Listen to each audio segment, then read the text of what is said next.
meeting. Yes. On March 31st, 2020, the Middlesex Board of Supervisors ratified a declaration of emergency issued by the county's Director of Emergency Management and adopted an ordinance to ensure continuity of county government. A copy of this ordinance can be found on the county's website under Board of Supervisors Ordinances number 81. These procedures include the ability for the Board of Supervisors and other county public entities to conduct electronic meetings. Information on how to access these meetings by video and telephone is posted on the county website. This ordinance was extended on May 5th, 2020, and again on November 4th, 2020. The provisions of the ordinance and electronic meetings is in effect for a period of 6 months unless amended, rescinded, or readopted by the Board of Supervisors. An audio recording is being made of the meeting, which will be linked from the county's website. Notice of the meetings along with access information has been posted on the county's website and at the front of the historic courthouse. An electronic meeting link was also sent to those persons that have asked to be part of the board's agenda list.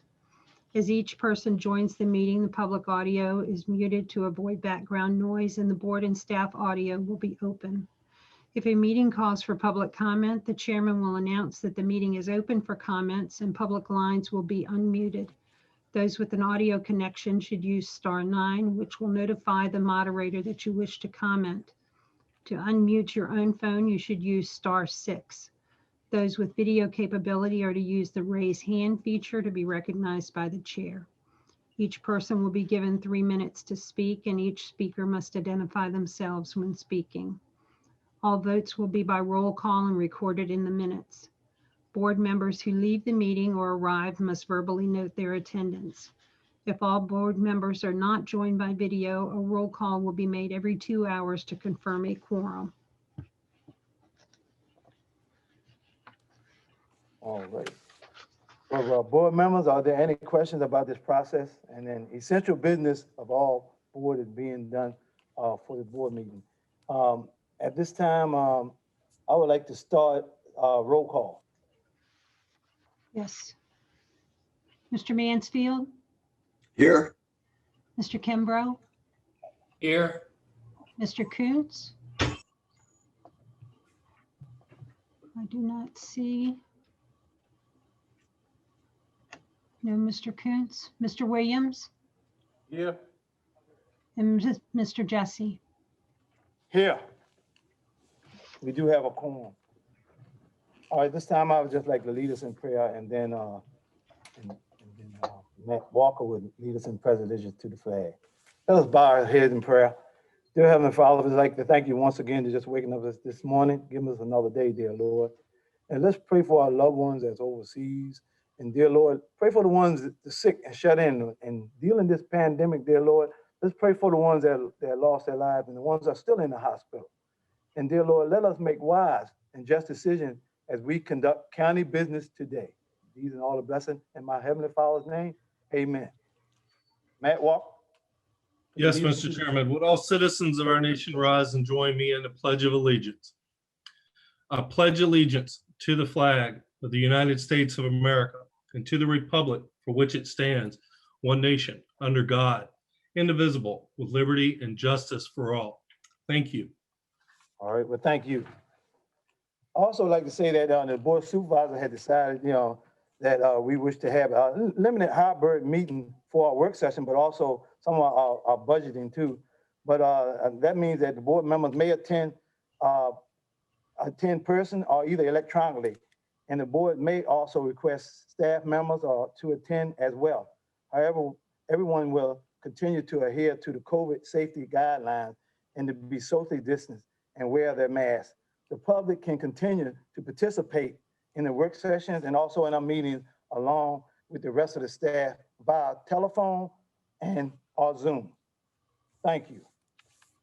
Mr. Jesse, Mr. Yes. Koontz has joined the meeting. Okay, so we have a full quorum. Thank you. Apologize for being late. That's all right.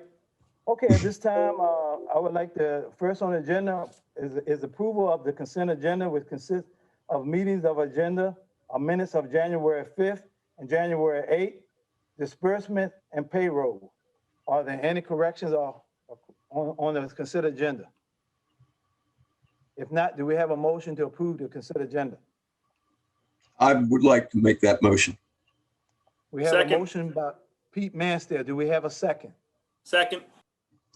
We have a second by John Coons. We have a motion that's been by Pete Mansell, properly second by John Coons. Any more discussion?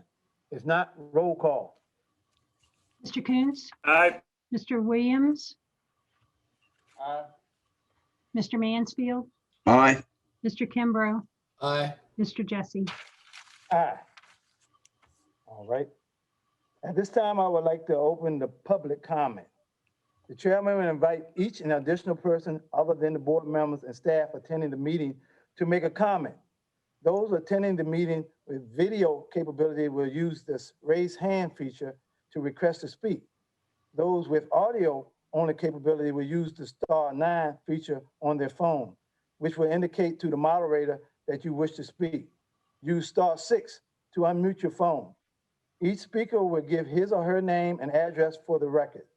Each speaker or individual will be given the opportunity to speak during the public comment period and each public hand item. All comments and remarks will be addressed to the Board of Supervisors and not the audience. Speakers will be given 3 minutes to speak. Kevin, do we have anyone who would like to speak at this time? Yes, sir. First up, I see there's a Jim Nupp. And you will need, Okay. there you are. Thank you very much for the opportunity to address you today. I'm Jim Nupp. I live in Hartfield, Virginia. I'd like to speak on behalf and in support of the skateboard park. Safety in skateboarding is going to happen whether skate parks exist or not. So the best way to keep youth safe is to provide them with access to safe, designated spaces to pursue their activity. Arguably, the most important reason for participating in action in sports is the fact that it keeps you healthy and physically fit. Finding an activity that gets kids off the couch and keeps them in shape is vital for the youth of this nation, especially in this time of national crisis. Mental health. Skateboarding is unique in activity because it combines extreme physical exertion with precise muscle coordination and balance. The complexity of the performance tricks on a skateboard improves brain function at a fundamental level and stimulates new cell growth in the brain. Skate parks have a positive economic impact. Thank you very much for allowing me to speak today. Thank you. Kevin, do we have anyone else? Yes, sir. Next up, we have someone with the phone number ending in 3373. All right, you can let them in. All right, they'll just need to unmute their connection. *6 will unmute your phone connection if you'd like to speak.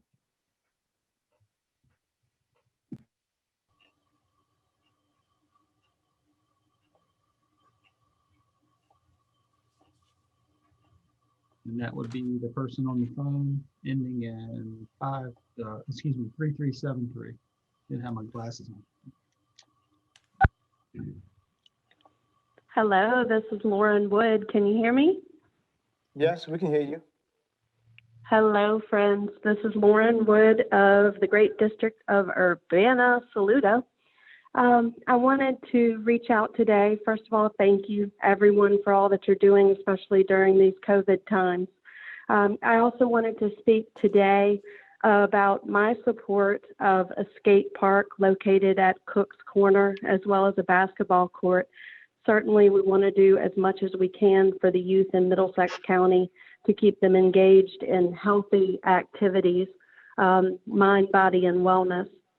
And we know that to be true of basketball, and I have especially learned that in the past 2 years, being involved with the Christian Skaters Club of Middlesex, sponsored by Aaron and Bonnie Wells. I never would have imagined to know so much about skateboarding as I have in the past couple of years with volunteering with this program, both through our nonprofit Love for Kids Foundation, as well as my membership in LIFT, the Congregation of Middlesex Churches, that also supports this program.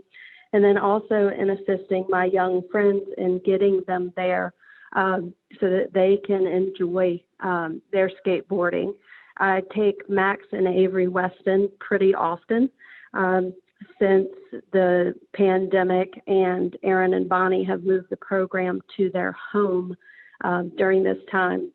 The program started at St. Clair Walker Middle School while the children were attending in person, and I have been absolutely so impressed with the whole program, as well as what the children have learned with skateboarding and supporting each other, as well as it being a healthy activity that could carry on during the pandemic with social distancing. I would love for the children of Middlesex to have another entertainment option, especially centrally located at Cook's Corner, which means that our folks in Jamaica, as well as our folks in Deltaville, will have that central option to go to and enjoy. I'm running out of time quickly, but I also want to add a suggestion to the name. If this does move forward, I would love to see this name in memory of Deputy and School Resource Officer Melinda Hart. I think it would be a great honor to her, as much as she loved children. And I would also like to add that it's not just LIFT and Love for Kids that have vested interest in this organization in building up the skateboarding community in Middlesex County, but so many other community leaders and citizens that I've spoken to as well. So I hope that as you are doing your due diligence, you hear from a lot of those folks too. I would also be remiss, I know that police pay is coming up in the budget. Absolutely full support to give a raise to these great citizens and all that they do for our community. Thank you all. Thank you. Kevin, do we have anyone else? We do, Mr. Chairman. There's Mr. Aaron Wells has his hand raised. Okay. All right, Mr. Wells, you just need to unmute your connection. Okay. Yep. Hi, everyone. Thanks for letting me speak. My name is Aaron Wells, and I started the skateboarding club, Christian Skaters, in St. Clair Walker Middle School in 2019 when my wife and I moved here to this county. My son is the, I guess, president of the club. He loves skateboarding. He's done it since he was really little. And when we moved here, being new to the county, his hope was to start a new club to meet people, make friends. That's where he started out with that. And it's grown to so much more. Over the past 2 years, we've been able to get to know many families throughout the community. And with the program in the school, we had access to provide a lot of children the opportunity to learn a new sport, and all that comes with that. The first speaker mentioned a lot of the health benefits and mental benefits and all of those things, social benefits as well that come with the sport. When the pandemic shut down the schools last year, and many of the clubs had to stop for safety reasons, my wife and I were able to host the club at our house. We're fortunate enough to live centrally located near the schools and have a property that has a paved driveway. And we offered this with social distancing and with volunteers wearing masks and kids keeping their distance. And it's been really great for these students to have places to interact. Many of them don't have much interaction with other people outside of their families, outside of their home, especially ones that are in virtual learning. So it's been really good for them. We've seen a lot of positive growth in a lot of the students, anywhere from ages 8 to about 15 or so. We're hoping to see a skate park installed in Cook's Corner, like several people had mentioned, along with a basketball court there and possibly other activities as well. But our hope is to see that, we realize we're limited at our home with the number of children that can come and enjoy this activity. So having a centrally located public space would create more opportunity for more children to have this. And we're looking forward into the future as well as something that we can work with the school system, work with coaches, work with parents, work with the students themselves to teach them and train them in the sport so that this thing could continue for years to come. It wouldn't just be dependent on 1 or 2 volunteers, but it would create a community of skateboarders, a community within the sport that could pass on even to generations to keep this thing going. So we appreciate the support we've received from the community. We appreciate you guys listening to us, and we're hoping and expecting to hear from you guys soon if we're able to do this. We have a lot of people that are willing to contribute finances, resources, equipment, materials. We appreciate your consideration. Thank you very much. Thank you. We have anyone else, Kevin? Yes, I think we do. I think John has someone. Gotta get on the camera. Hello, my name. Wait, are we unmuted? Yep, we're unmuted. Hello, my name's Zeke, and I live in Zeke Kuntz, and I'm from Hartfield, and I support the skate park at Cook's Corner. Thank you. Thank you. Hi, my name's Christopher, and I live in Hartfield, Virginia, and I support the Cook's Corner skate park. Thank you. Thank you. All right. Thank you. Okay. All right, Kevin, do we have anyone else? I do not see anyone else, Mr. Chairman. All right, at this time, Betty has 2 letters for public comment. One of them was actually from Aaron Wells, and since he just spoke, I will not read his comment. The other is from Adam Weston. Good afternoon. My name is Adam Weston. I live in Waterview, which is located in Middlesex County, and I would like to voice my support for the proposal to build a skate park and basketball courts at Cook's Corner. Both of my sons, Max and Avery, have been a part of the skate club run by Aaron Wells for over 6 months now. I couldn't express my gratitude and appreciation enough for this program. My children have thrived in the environment that Mr. Wells has provided for the kids in this program. They learn to treat others with kindness and respect, to encourage and help others to achieve their goals. It really is a wonderful experience to watch the kids in the program continue to grow. The skate park in a central location like Cook's Corner would be a great addition to our county, something the kids can do for exercise while still maintaining social distancing, as well as providing an all-inclusive environment for the children of Middlesex County to thrive in. Thank you for your time and consideration. Okay, well, thank you, Betty. If we don't have anyone else, I would like to close public comment at this time.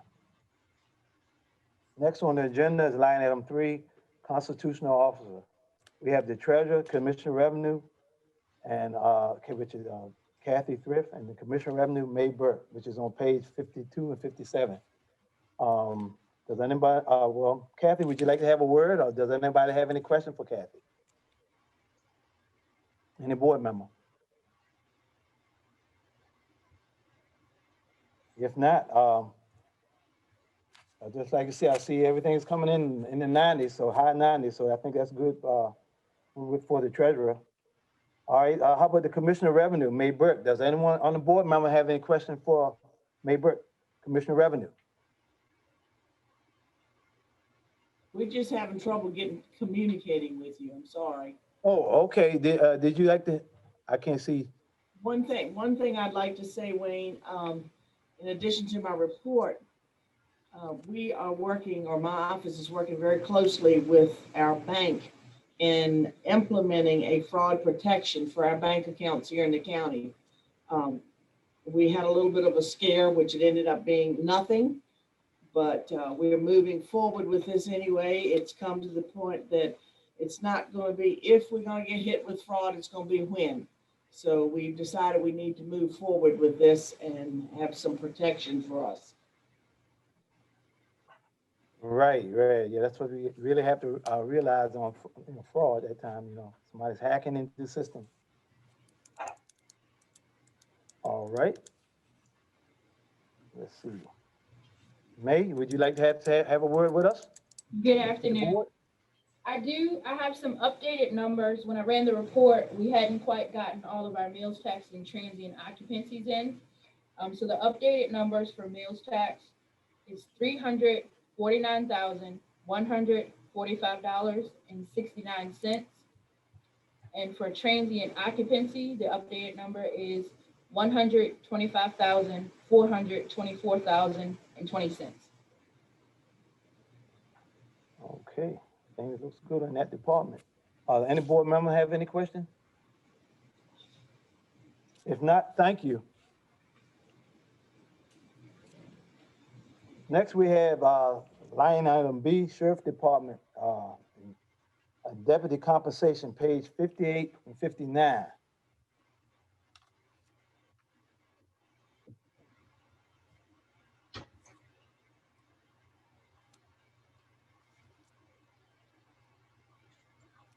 Do we have anyone from the Sheriff Department that'd like to speak at this time? Is that Mickey? Yes, sir, Mr. Chairman. All right.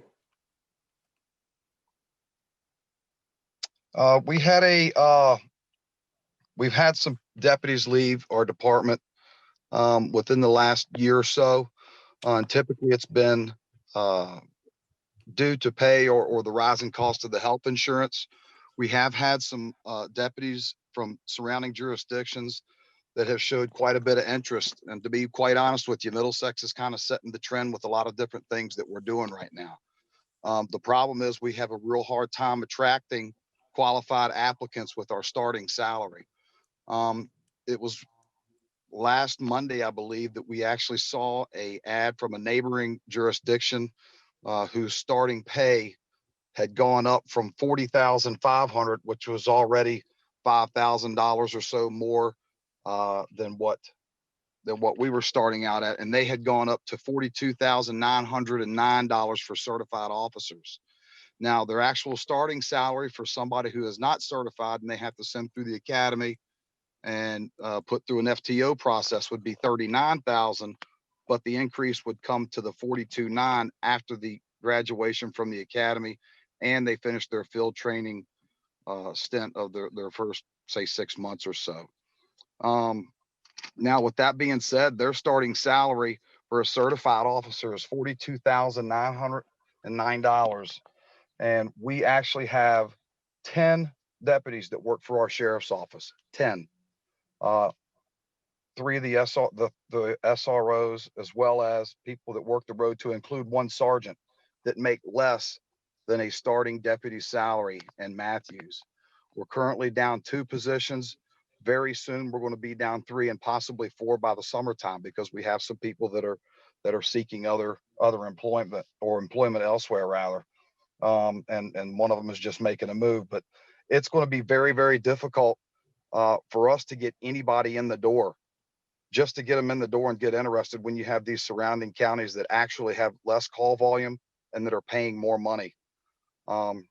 So we looked at the 10 persons that the 10 deputies that were making less than the starting pay in Matthews, and just to get to that pay for those 10, the cost, and you can see it there in the handout or what was put in the package there.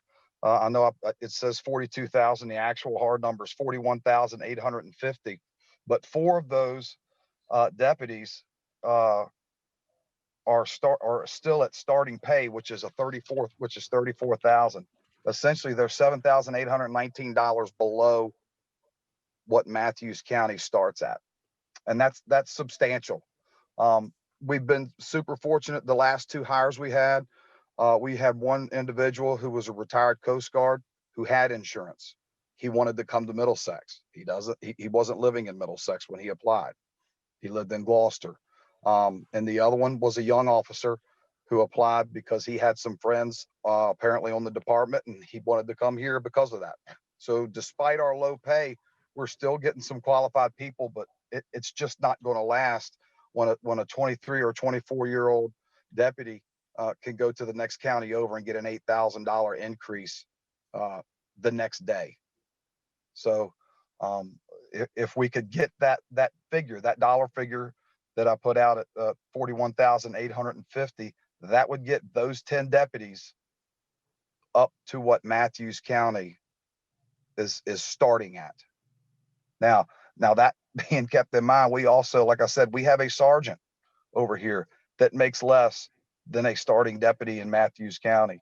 And we have several officers in that 10 with multiple years of experience. I told you the 4 that were brand new, but even the 4, they still have some experience. We actually have 1 deputy with 20 plus years on, who is making $2,800 less than Matthews start. It's just tough, board members. It's very difficult, and it's an absolute full-time job just to keep people in our building.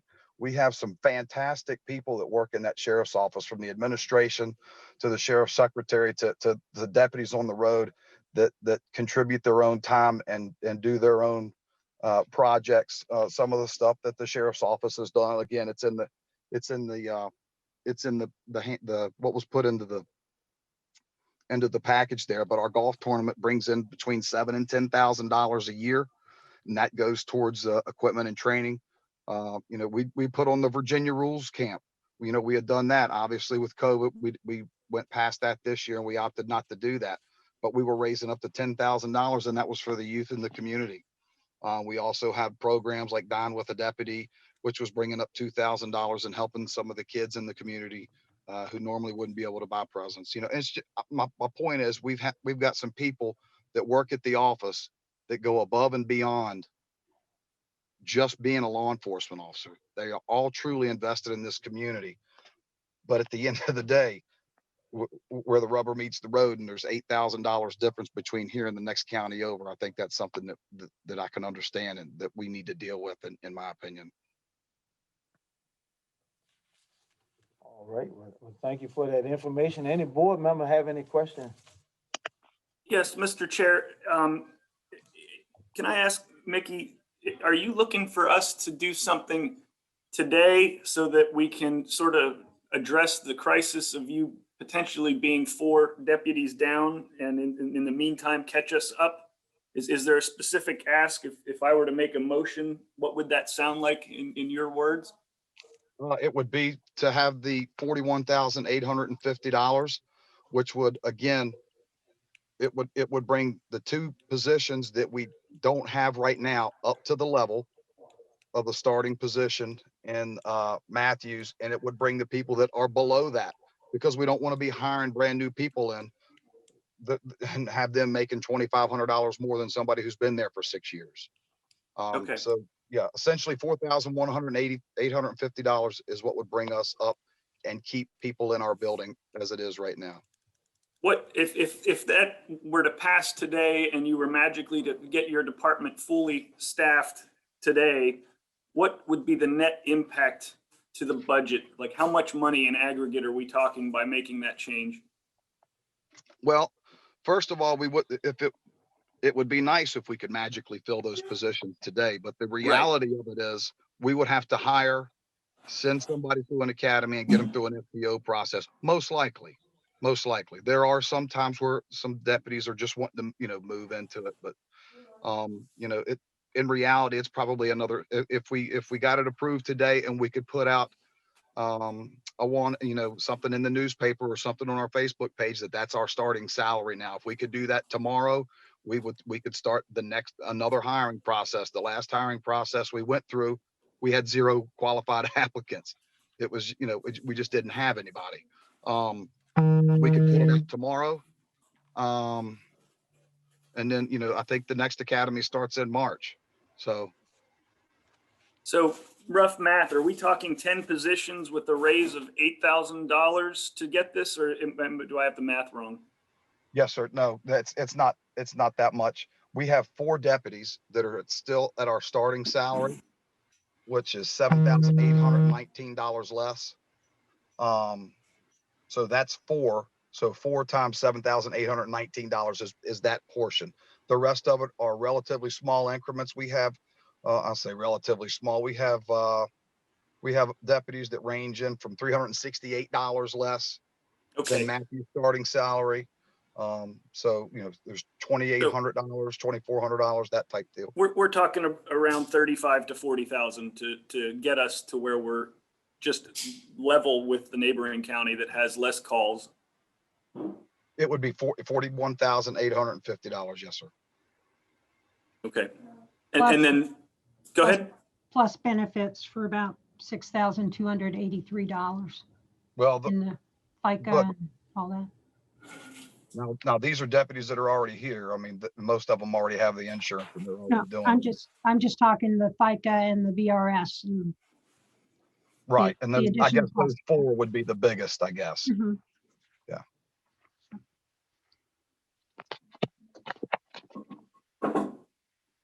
I was just wondering, okay, do the sheriff department have some type of incentive for, you know, I know you send them to training and everything like that, but is there some kind of incentive that you have so that you won't have to, you train them, then they go somewhere else, or do you train them and they have a contract and stay for 3 years or whatever? I'm just wondering, is there any type of incentive for your starting salaries? We don't have anything contractual that we have any people sign. We've just, the people that we have here, we've just been very fortunate. I mean, that's something we could obviously entertain. There are departments that do that. But I mean, again, Mr. Chairman, it's tough just to get them in the door, to be honest with you. Right.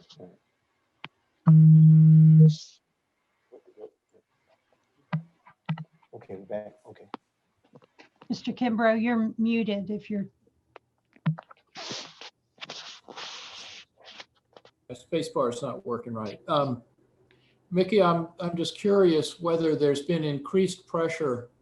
Has it been more difficult over the past year with all the events that have taken place to find people willing?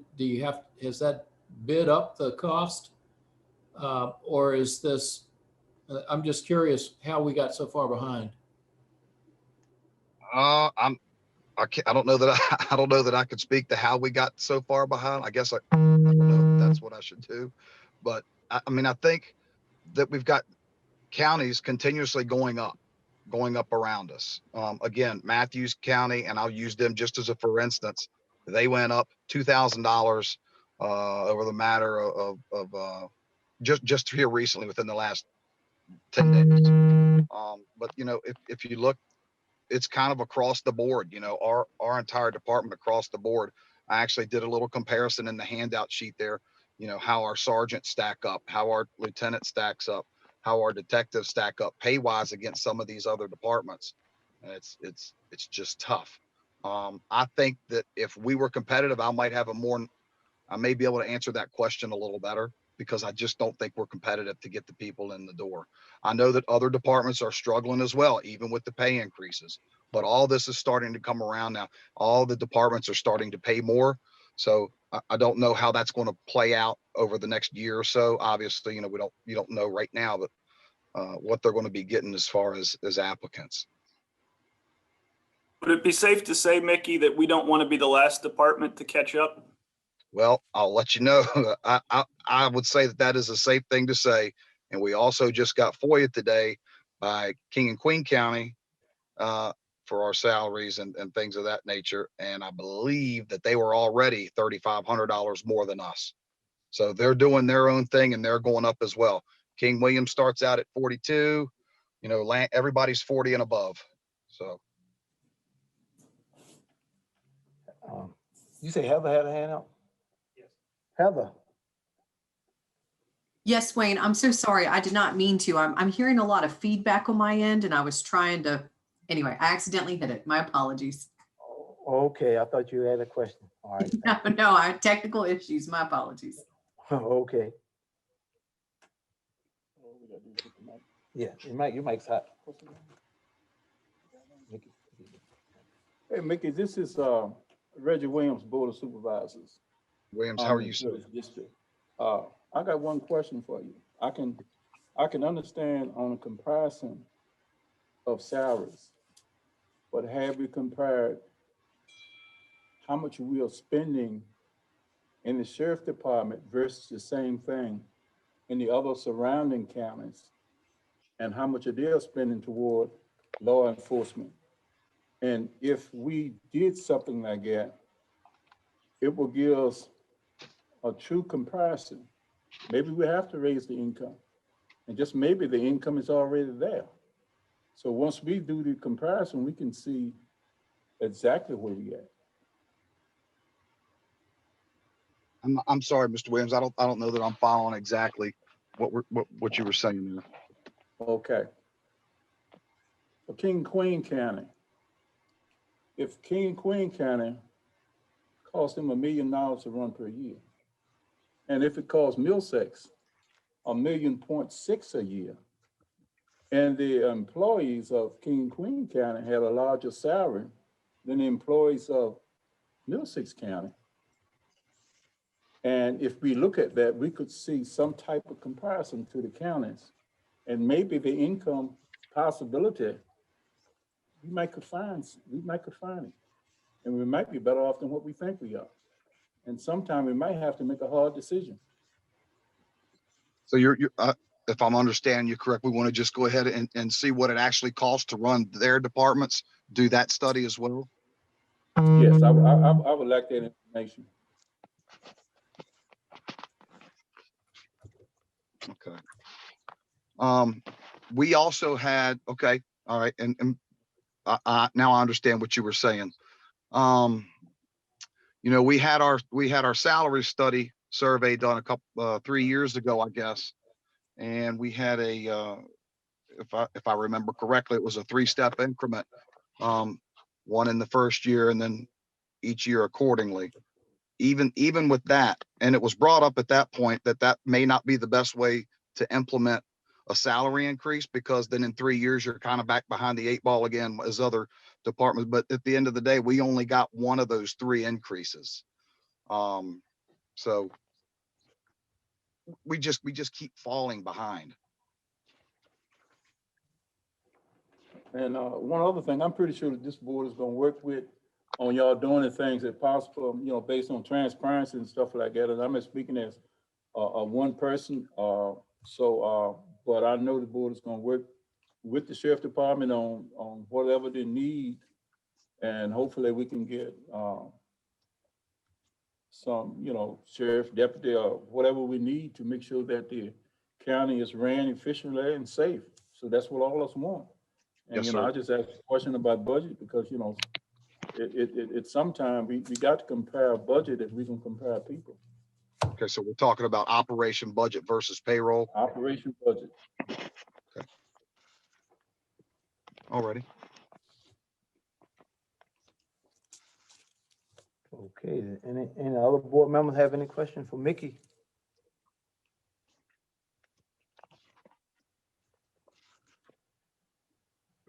Well, like I'm saying, someone said something? It's John. Yeah, John. Would you entertain a motion at this time? Yeah, you can go ahead and entertain a motion. Yeah, I'd like to move that we recognize the urgent nature that the sheriff's office has brought this information to our attention, and raise the starting salaries so that they are $150 more than Matthews. All right, we have a motion by John Kuntz to raise the And a level second pay. by Pete Mansfield. We have a motion by John Kuntz to raise the salary of the Middlesex Sheriff Department, and we have a second by Pete Mansfield. So we have a motion and a property second. Is there any more discussion? Alert? Yeah, I feel like we should at least set a cap. It's a motion that doesn't have a maximum exposure for us, and I would suggest that we modify that motion to maybe say not to exceed $50,000 in aggregate on an annual basis or something along those lines. Can we ask Mickey if there's any? I agree with you, Lud. A cap makes sense, but I just want to make sure we have a thoughtful cap. Are you meaning aggregate, like the value of their training on top of 42,000 starting? No, I'm suggesting that if you take everybody and take all the positions, get them up to the 42 base, that you do that math and it doesn't add up to more than $50,000 or whatever the cap. Is Mickey still available to us? I am. Yeah, Mickey's still there. If we put a $50,000 cap on that, Mickey, per what Lud just explained, does that run afoul of anything on your end? No, sir, it does not. I'd like to amend my motion if that's the right Robert's Rule of procedure. Right, amend. Yeah, you amend your motion. I would just add the cap that Lud proposed. All right, so we had that motion. John amended his motion, and the motion with a $50,000 cap toward the sheriff department. I will again second. All right, so we had a motion by John And probably second by Pete Mansfield. Is there any more discussion? If not, roll call. Mr. Coons, Aye. Mr. Mansfield, Aye. Mr. Williams, No. Mr. Kimbrough, Aye. Mr. Jesse. Aye. Motion so carried. All right. Hey, and I'd just like to say thank you, Mickey, for all the work you've done to put together the numbers and bring this to our attention in a way that, really created the urgency. Thank you. Thank you. Yeah, thank you. Just one All more right. thing, if I could. Yes. Could we make this effective for February payroll? I guess Yes. it would be. Matt? I think we're catching it fast enough where we could. We will check with Diane tomorrow, but I think we could. Okay. If you turn the numbers into her by the 8th, I think is her deadline. Okay. All right. Very Okay. good. Thank you very much. All right, thank you, Mickey. Yes, sir. Next line, item 4, agency and staff report. We have VDOT report only on page 60 and 61. Next, we have B, Dr. Peter Gretz.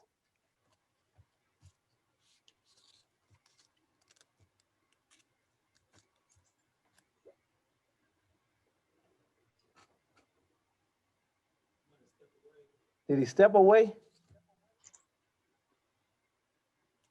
He may have, Mr. I Chairman. see him. He might be mute. Is he? Yeah, You guys take the Karen mute off. Murray is with us as well, but Mr. Chairman, if I may, while we're waiting on, there he is, never mind. I'm Oh, so right. sorry. I had to That's all step right. away. I That's knew all right. that was going to happen. Okay. Thank you, Mr. Chairman, and everybody. Good afternoon. The budget supplement request that we have is due to a refinance that was done of old debt, and the new notes interest wasn't necessarily budgeted for. I think typically that the interest payment doesn't happen for a full fiscal year. This one, for whatever reason, is happening in this fiscal year, and the money wasn't budgeted enough of it to pay. And frankly, I think the county's doing a similar appropriation to budget enough money to cover the interest payment. I can go into a little more detail if need be, or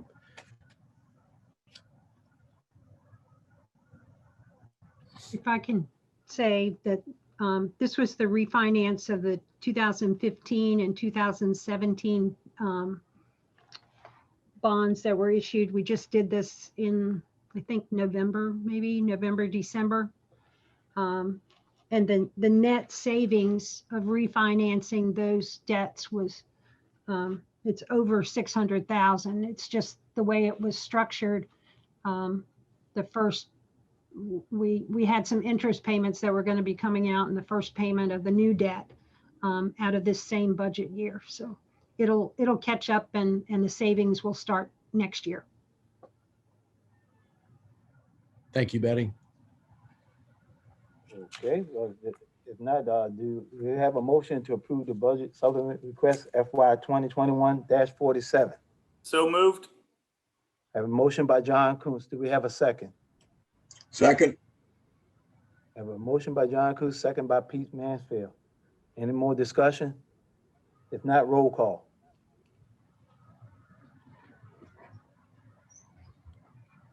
Mr. Coons. Mr. Coons? Sorry. Aye. Mr. Mansfield? Aye. Mr. Williams? Aye. Mr. Kimbrough? Aye. Mr. Jesse? Aye. Thank you very much. All right. Does anyone have any questions for Dr. Pete, man? Dr. Pete? Any board members?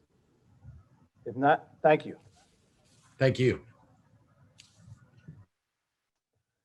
Next, we have line item C, social service, Rebecca Morgan. It's on page 63 through 66. We have a budget supplement request. Betty, that's you on you there? No, I thought Rebecca Morgan was going to be on there to do that. I Oh, am is here, Rebecca? everybody. There Sorry she about that, is. Rebecca. Sorry That's about that, Rebecca. no problem, no problem. I just turned my camera on, no problem. Good Oh, afternoon, okay. everybody. Hope everyone is well this afternoon. We hold what we call family partnership meetings, and these meetings bring together the families that we work with in addition to our partners, including the Community Services Board, counselors, families, pastors, neighbors, the school system, and we work out a plan for families. And the state Department of Social Services gives us $300 for each meeting that we hold to help us with the expenses to cover the meetings. And we held in the last quarter 10 meetings for a total of $3,000. That money was sent to the county by the state, and we are simply asking that it be put in our fiscal year 21 staff and compensation line to make up the difference for any shortages that we could have throughout the rest of the year. And that is my request today. Okay. All right. So at this time, do we have a budget supplement request FY 2021-48? Move that we approve. All right, we have a motion by John Coons. Do we have a second? Aye. And a second by Pete Manfield. Motion by John Coons, probably second by Pete Manfield. Any more discussion? If not, roll call. Mr. Coons? Aye. Mr. Mansfield? Aye. Mr. Williams? Aye. Mr. Kimbrough? Aye. Mr. Jesse? Aye. Motion so carried. Does anyone have any more questions for Rebecca? If not, have a nice rest of your evening. Thank you. You all as well. Take care. All right. Next, we have Parks and Recreation Project. Karen Reed on page 67 to 74. Karen Reed,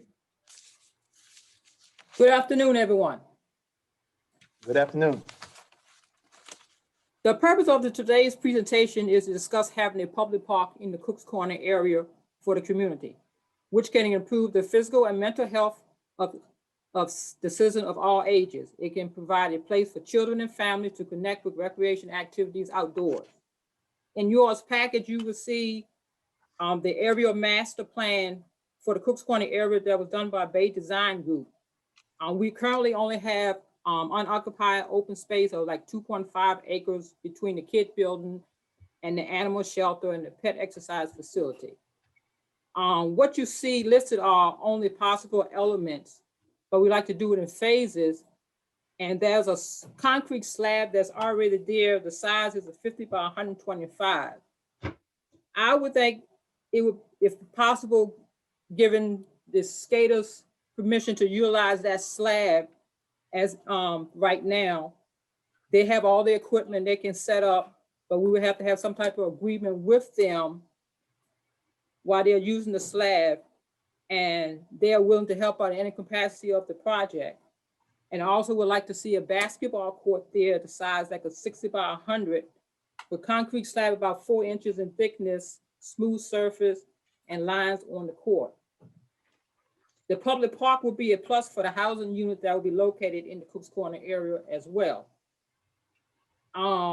Imagine riding through the Cook's Corner area and you see a park and you see kids and adults out there playing, having fun. And thank you for listening. All right.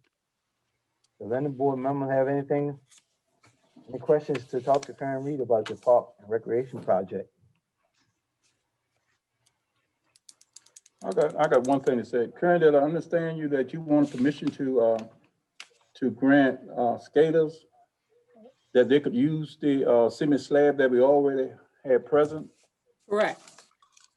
And you had already communicated with them, so they know exactly what's going on. I understand that you had a meeting with the someone from Williamsburg last week that give you more insight on the gentleman that was talking earlier, as well as the slab itself, it seems like a lot of people that have came on the night and said this was a very good idea. My personal opinion is I don't think it should wait neither. You know, so I think it's a good idea. If it's a way we need to make a motion, I'd like to make a motion that we get skaters permission to use the slide. Now, Chairman Jesse. all right. I'll second that. We have a motion on the floor. Second. For the skaters to use it, right? And we have a motion by Reginald Williams, second by John Kuntz. The Mr. motion Chairman. been properly second. Do we have any more discussion? My question is, oh, go ahead.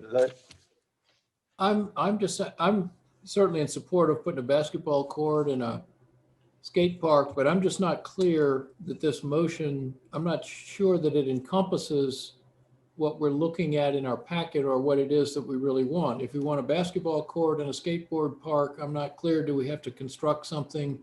Do we have to appropriate funds for that? And there's a lot of information in the packet about gymnastics equipment, and I'm not sure whether there's a part of our motion is to do something with that. I'm just not clear of all this. I hear a motion that we let the concrete slab be used for skate park. If that's the extent of it, I feel like we haven't addressed everything that is in our packet and being asked for. So I just wanted to clarify that. Okay, so we need some clarification on that. And also, Karen, with the insurance, now is it, how's the insurance going to work out for that skate park? That's, you know, there was a motion made to go ahead and let them do it. How is the insurance work with that? Well, they said that with the insurance, it wouldn't be any more additional costs for adding the skate park or the basketball court. But we have to come up with some type of agreement for the use of the concrete slab between the skaters and the county. And they can look at the agreement and see if they agree or disagree with the agreement. Mr. Chairman, if I may, I'd like to add in here, I would, piggybacking on what Mrs. Reed just said, it would be strongly recommended that, while I appreciate the spirit of the motion, I think there needs to be maybe some caveats that it's subject to an agreement that staff, Karen and I can help negotiate, or I'm sure Karen sounds like she's already taken care of it and I can memorialize it. But I just want to make sure that's part of the motion, that it's contingent upon finalizing a written agreement before utilizing this area as a skate park. And is that temporary or? Sorry, I just think there are a lot of questions here. I'd ask for some clarification so staff can effectively do what we're being asked to do. Right. I guess Reggie would have to probably amend your motion to clarify. Yeah, clarify the motion. All right, I think I can clarify the motion to extend the permission of the Board of Supervisors in the county. So skaters can use that cement slab at no cost to Middlesex County at this present time. Is that efficient? Providing that, okay, go ahead. Reggie, Mr. Williams, would that be subject to a written agreement between the two entities? Are you asking for that to be done or simply? It's from my understanding, it's recreation under Middlesex County. And the skaters would be under recreation of Middlesex County. Thank you. That's the clarification. So it would be a Parks and Rec program. Yes. Okay.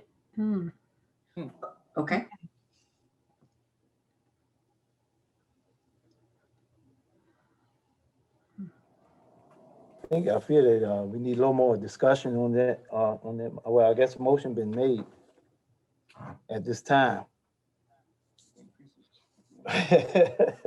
Motion have been made on this time, but there still got to be some clarity on also with the basketball and also the park part of it too. But I'm thinking right now, I know you had the motion on here, basically, and Heather, you gotta fill me in on this to make sure we're doing the right thing. I know that there's gonna have to be some kind of consent form for the the skate park right now, whereas the other parts we can come in later on, getting everything together. Yes, Mr. Chairman, in reviewing the materials in your packet, it sounds like, and I'm not intimately aware of this project, so I would defer to Mrs. Reed and to Matt, but it appears there's two things that are before the board. Is Mr. Williams' motion to allow the immediate access of the skate park club to that cement slab. And then there appears to be a proposal from Bay Design, I guess, to do a conceptual layout for a cost of $6,300. So I think it sounds like those are the two issues. Mr. Williams has made an amended motion, and I'm sorry, it's unclear to me if there was a second. I think there might have been, but there was not. Okay, so there's simply a motion. Right. No, you're right. So we have that motion, with Reginald Williams' motion. Do we have a second? Because it was amended motion. The first one was. I may be confusing now. Maybe I don't know. We have that motion, and now do we have a second? Can somebody just repeat the motion? If it's to give permission for the skaters to use the slab, then I will second it. I'm just not clear if that's exactly what it is. Okay. It is to give the skaters permission to use the slab. And we know that it's in our budget about the recreation of the total fee of the whole park. And also the Bay Design have instructed something. We don't know exactly what it's going to look like yet. But the idea now is the young people that came forth and they need somewhere to skate. And as a county, I just think it's our obligation at no cost that they can use that slab to start on phase one, which we haven't exactly improved yet. But also it seemed like we can do what we want to do because we just experienced that just a few motions ago that we didn't discuss something that was in our budget and we made a motion. So I'm basically saying the same thing because it came to us and we knew about it. And most of us on the screen, I know John knew about it. I know Wayne knew about it. And you all knew that the skaters want to use this slab for recreation until we can get our act together so we can do it completely through Bay Design or the big picture. We know we want the basketball court, but right now we want the skaters to be able to put equipment on there and start these kids getting exercise and stuff like this. That's what we want. So hopefully, I think I made the motion right that for the skaters can use that slab. We are covered under the county recreation. So I really don't know what's the problem. Well, right now, like I say, right now, Reginald Williams said that he would like to make motion so the skaters can skate now. All the other parts where the basketball court, playground, picnic shelter, volleyball, and parking areas, all that can come at a later date. And Matt. Yeah, Mr. Chairman. On this. Yeah, I have a recommendation. I think I've got the gist of what the board would like to do. And I think everybody wants to make the slab available to the skaters. I think I would recommend that you have an agreement drawn up to know just what kind of equipment they're going to install, what kind of improvements they're going to make, and have some kind of liability waiver agreement drawn up so everyone knows the terms of the arrangement. Right now, if somebody wanted to come out there and roller skate on that concrete slab, I don't think anyone's going to run them off. But now that you're officializing, for lack of a better term, the use of the property, you probably need to have some kind of agreement to spell it out. And I think between Aaron and Karen, they can work something like that out. And they probably have a boilerplate from James City County that they could work from.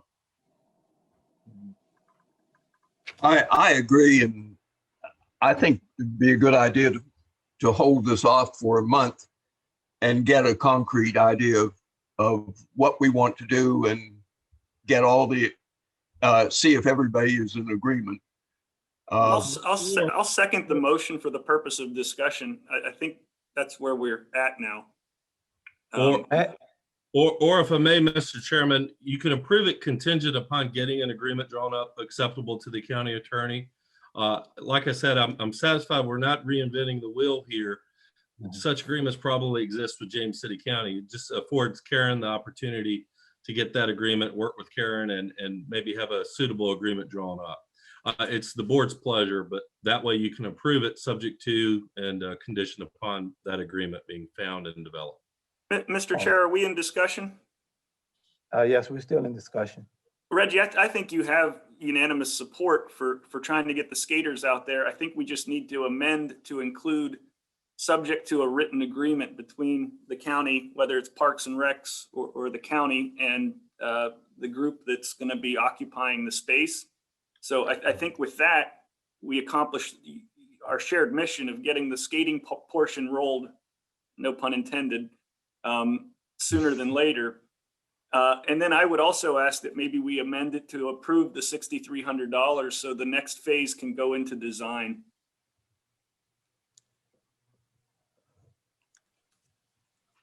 All right. You like to amend your motion on that, or you want to keep the motion that you had before? Yeah. Well, to go to phase 3 of phase 2, we're talking about to give Bayland $6,300 to do the drawing, right? Correct. That's in the package. I'm for going forward, but I'm not for paying $6,300 for them to tell us what we're gonna do at these costs is gonna cost it to get out of sight. Okay, so then we don't need to make that amendment. If you're not willing, we can just let them skate now. And I want to let them skate and we go ahead and do the proper things with our lawyer that we need to make sure it's safe and, you know, in partnership with the county. Yeah, and I think that's as simple as it's contingent on a written agreement between the skate entity and the county. Betty, you had your hand up? No. Oh, okay, I saw a hand up there. Well, I think that would be the motion to contingency. Contingency, The contingency with the contract, with contract written by our attorney. Yeah, I would second that. With our attorney. Yeah, right. On contingency. On contingency with our attorney. Yes. All right, we have a motion. We have a motion by Reggie, probably second by John Coons. Is there any more discussion? I would If get, not, roll call. Oh, go ahead, Karen. I would get with Heather and Betty on this and come up with some type of agreement between the skaters and the county or the Parks and Rec Department. All right. Okay. All right, we had a motion, been probably second and already been discussed. Roll call. Mr. Coons? Aye. Mr. Mansfield? Aye. Mr. Williams? Aye. Mr. Kimbrough? Aye. Mr. Jesse? Aye. Motion so carried. Mr. Chairman, could we ask Karen to go into more detail on the gymnastics equipment that's in the package? Okay. Okay, y'all have the list of some gymnastic equipment. What was purchased by the county with the grant and from a budget, and also what the instructor had purchased herself for the gymnastic program. And the question is, she is relocating due to we eventually be renovating the gymnasium, and all equipment has to be out of the gymnasium. And we feel that if we stop the program, that we're going to lose a lot of students, or they can go elsewhere, and she wants to continue the program. So she's moving to a new location, and she wants to know if she could purchase some of the equipment that we have that belongs to the county, or does it have to go out for a bid or whatnot? I'm not really sure how that works, whether it has to be out for the bid before she can purchase anything, or she can just buy whatever equipment she wants. But I do plan on keeping some of the mats and so forth, but I haven't really sat down and see what mats and stuff I want to keep. And we want to know which way is the best way to go. How do we go about that? Because all the equipment has to be out of the gymnasium, hopefully maybe in March at a different location that for storage. And the facility, I'm not sure when her facility will be ready. And just wanted some insight on what's the best thing to do with about the equipment. Mr. Chair, could I add some to what I understand here? Right. I think the new program that is a private program separate from Parks and Recs is not going to have their space available in Oscar Barber's new buildings in Harmony Grove until April, maybe May. And I think Karen's just seeking clarification on whether she needs to go out to bid or if she can sell it directly. And I think that might be a question for Heather.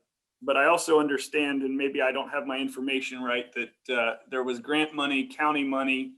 The original leader of the gymnastics program had some money, but I think a lot of that money was raised by the gymnasts themselves, which creates a bit of a rub.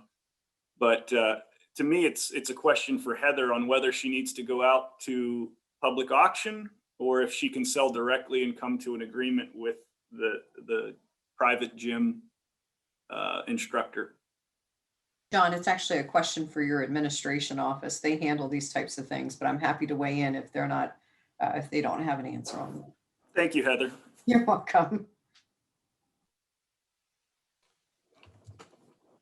Yes. Well, yeah, Heather. So with that equipment, I guess, like I said, the county would take a look at it. Betty and Matt would take a look at that. Well, typically with other properties that are purchased with county funds, public funds, it has to be declared as surplus and then put out to bid, just like your vehicles and things like that. Right. What makes this a little interesting, though, is I believe that is correct that some of the parents of the gymnasts themselves actually took it upon themselves to raise some money. And I think some of the funds used to buy the equipment was through the parents of the gymnasts. So we'll have to look at the legal ramifications of surplusing it and maybe offering it for sale to one provider. But I'd hate to see the parents of the gymnasts pay twice for some equipment that they raised money for first. So it's kind of a nuance there. My first question I have is, and I guess I'm under the impression that the County Parks and Rec does not want to continue to provide a gymnast or gymnastics program after the gym renovations. If that was the case, then we'd probably have some reason to keep the equipment. I don't know if there's room for two gymnast programs in the county at once, and the one we've got's doing pretty well. So I'm of the mind to try to support them if we don't want to stay in that, have that be a program we're going to continue to offer. I guess in short, if we're not going to offer a program, we probably need to work something out that's not only legal and appropriate, but makes the county whole to provide the equipment to the private program operating within our county. And I'm not sure if I have the numbers right, but I think what's left in our program, our Parks and Rec program, is 6 or 8 participants. Is that right, Karen? I don't have them numbers, but I think it's more than that. But a lot of them have dropped out due to the COVID-19. Yep. Okay. And the woman that's running this new private business in Middlesex County that will be paying, significant rent and operating a new business in our community. I think she told me she's up to 164 gymnasts, and she's attracting kids from outside of the county. And she also has programs to help pay so that she can attract children of all incomes. At least that's how she's represented the business to me. So I guess my goal, Karen, is to figure out, if we need to go to public option, and I think the administration can tell you, or public auction, I think the administration can advise you on that. And then, I fully trust Parks and Rec to make the decision with that guidance from the administration to deal with the equipment in a way that is most suitable.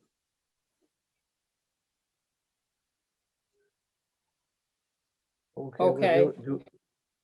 Right, yeah, we need a motion on that with the equipment, or the staff can take care of that. Matt? Well, sir, again, if we're not going to operate a program, the board may wish to surplus the equipment tonight, and then that we can figure out our method on how we're going to sell the equipment or dispose of it properly. But are we certain we're not going to operate a gymnastics program?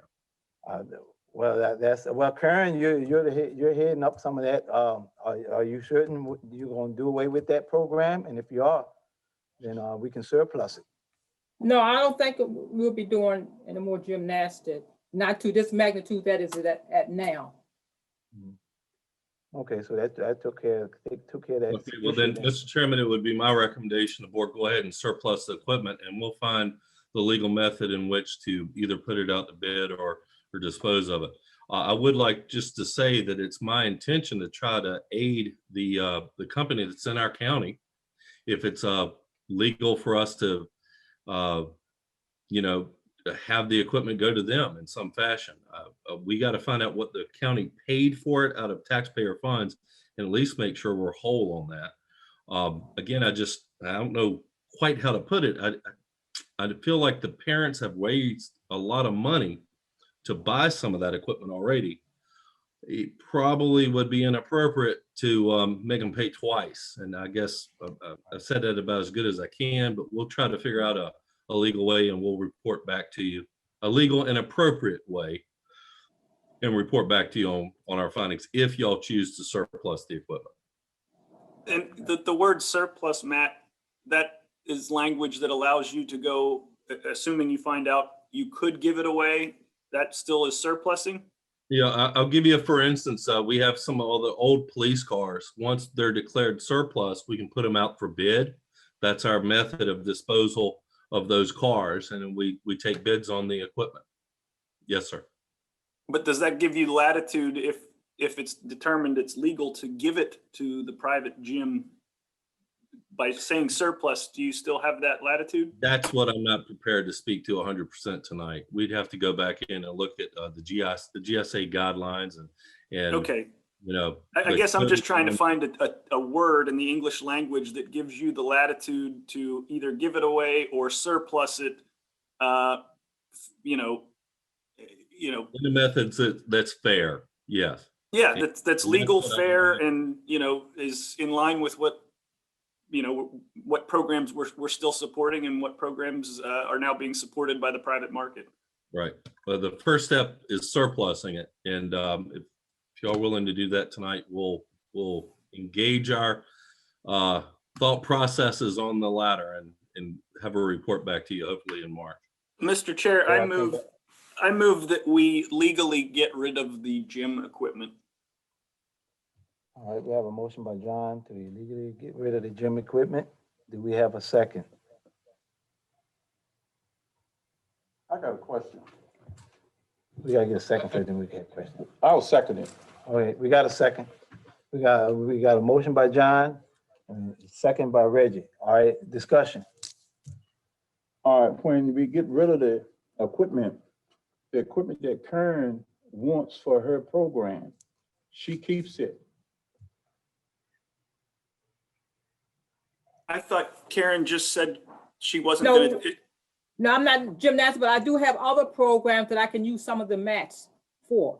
Yeah, I think my intention is to defer to Parks and Recs. If there's equipment that she still wants to hold on to for programs beyond gymnastics, then we've got Parks and Recs people in place to make those decisions. But the rest of it is my motion is that we legally get rid of the rest of it, whatever she doesn't want. Is that amendment or? Yeah, that's my amendment, please. All right, I'll second it on an amendment. All right, we have a motion by John and then probably second amended motion, but second by Reggie. Is there any more discussion? It's not roll call. Mr. Coontz? Aye. Mr. Mansfield? Aye. Mr. Williams? Aye. Mr. Kimbrough? Aye. Mr. Jesse? Aye. All right, motion so carried. Mr. Chair, I have another motion. Yes, I move that we engage Bay Design for the design of the playground with the funds not to exceed $6,300.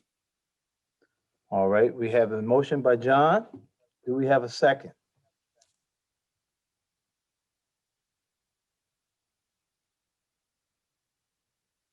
All right, we have a motion, but it hadn't been second, so your motion died. So we didn't get a Okay. second. All right. Okay.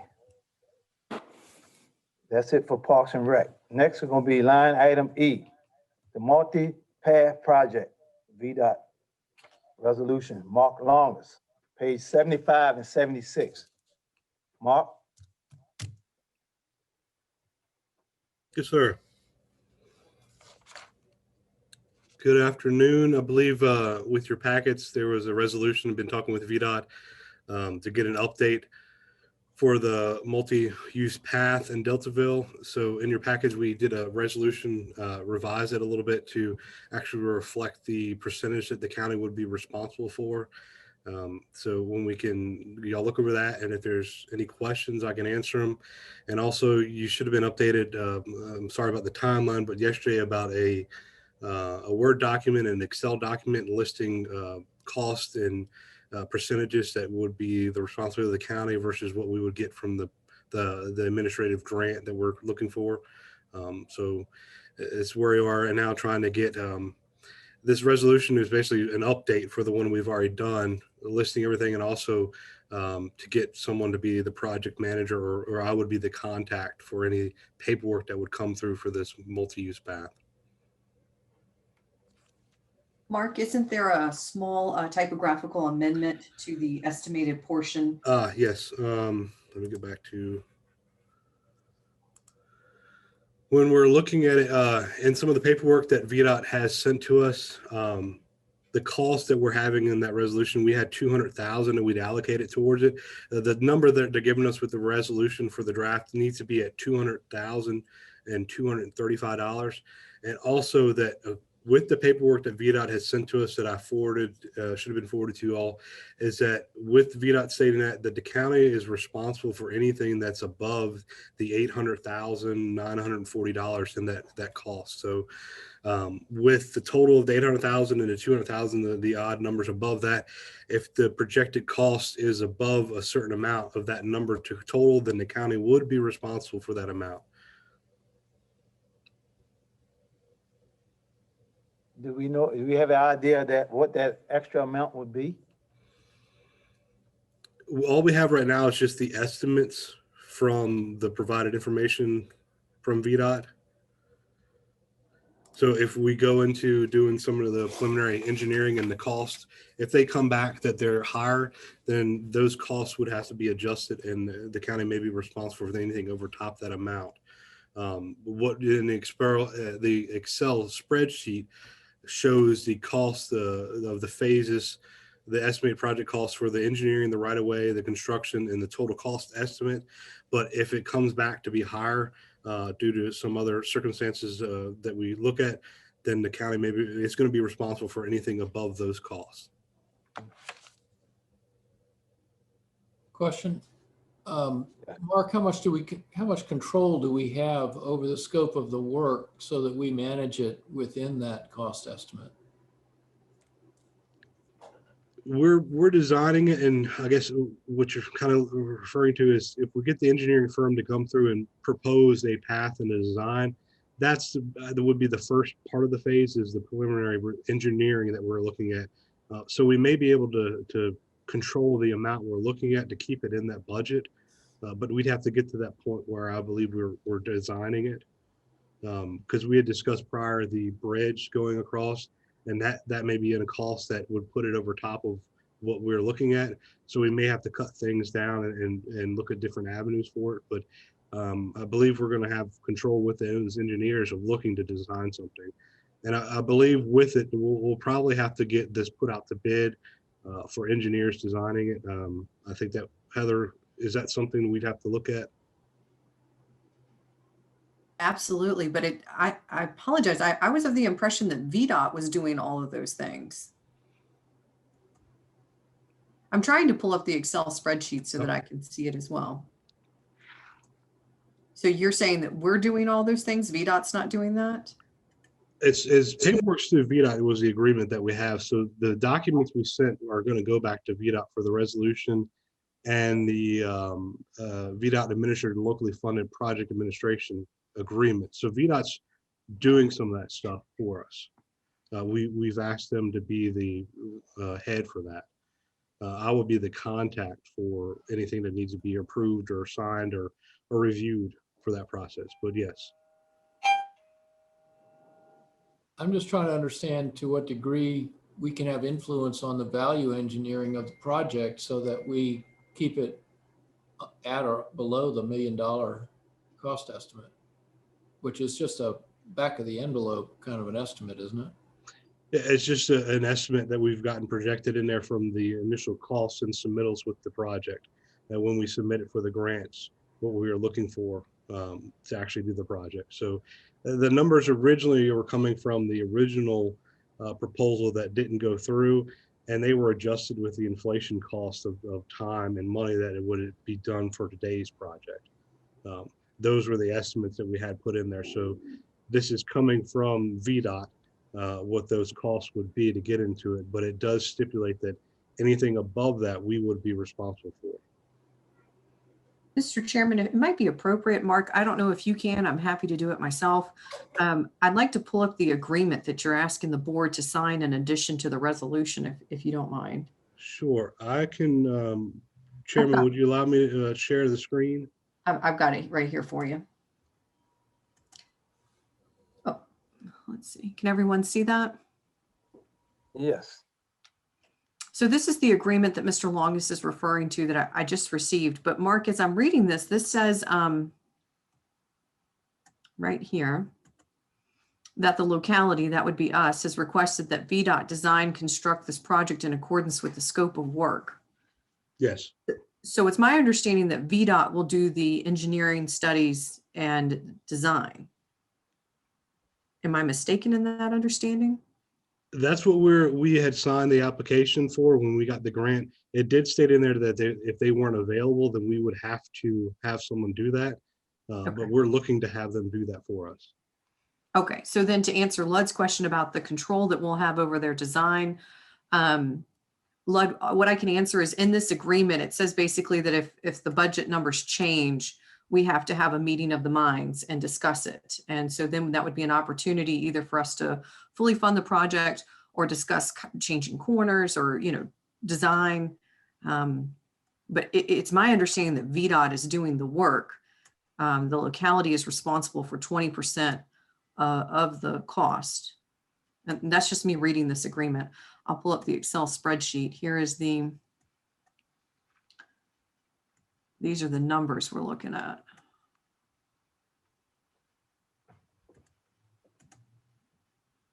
So you can see there's the $200,235 would be the local share.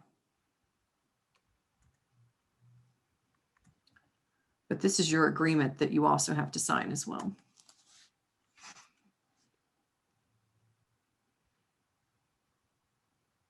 Right, I'm just, I agree with you, Heather, that's the way I read it.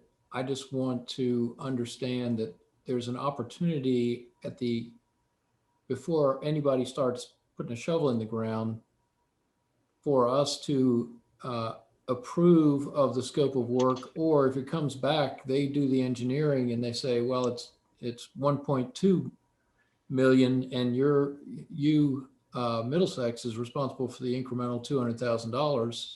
I don't want that to happen. And I'm just trying to make sure we've got guardrails in there so it doesn't.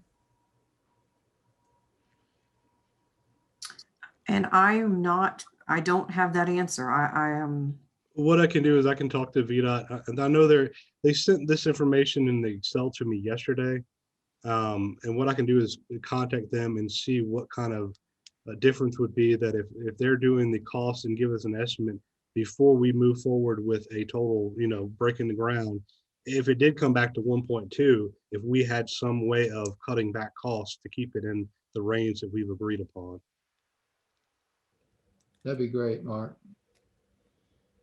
The other question I have is the payment schedule that's shown on that spreadsheet that you have, Heather. It shows that the payment schedule has $24,000 in F21 this year, and then 176,000 in F24, 2 years out. And so I just want to understand whether we appropriate the entire 200,000 if we execute this agreement or approve what's before us today, or are we approving 24 with a subsequent approval back in F24 of the 176,000?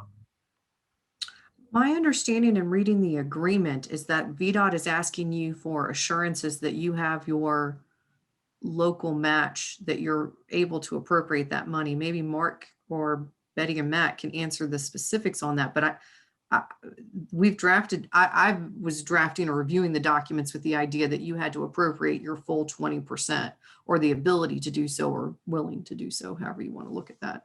Mark, do you know if we have to put up the full 200,000 approximately right now, or do we break it up into these two payment schedules? I can check with them. What they've asked for is just a resolution that we are agreeing to do the 20% at this time. But I can get clarification that when they're looking for payments and how the fee schedule is going to be, if we're going to jump right into that FY 2021. So they're asking for this resolution to be approved tonight. They sent me this information, the Word document and the Excel spreadsheet Monday. They want me to get the paperwork to them tomorrow so they can take it up Thursday. So they are on a timeline to get it in, but I'd like for everybody to have a chance to review it and answer any questions before we move forward with it. And we already have 250,000 in the current budget.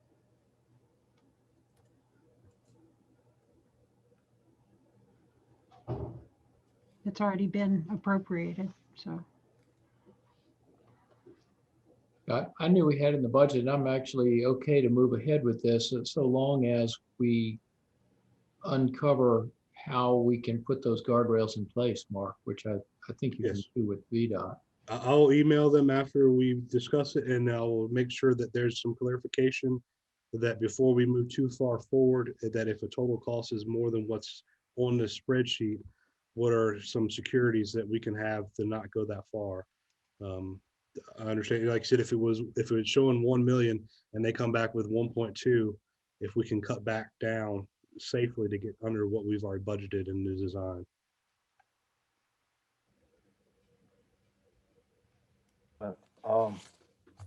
At this time, I know we had a resolution for this for the Virginia Department of Transportation. Before we get the motion on this resolution, do y'all want me to read this resolution from VDOT?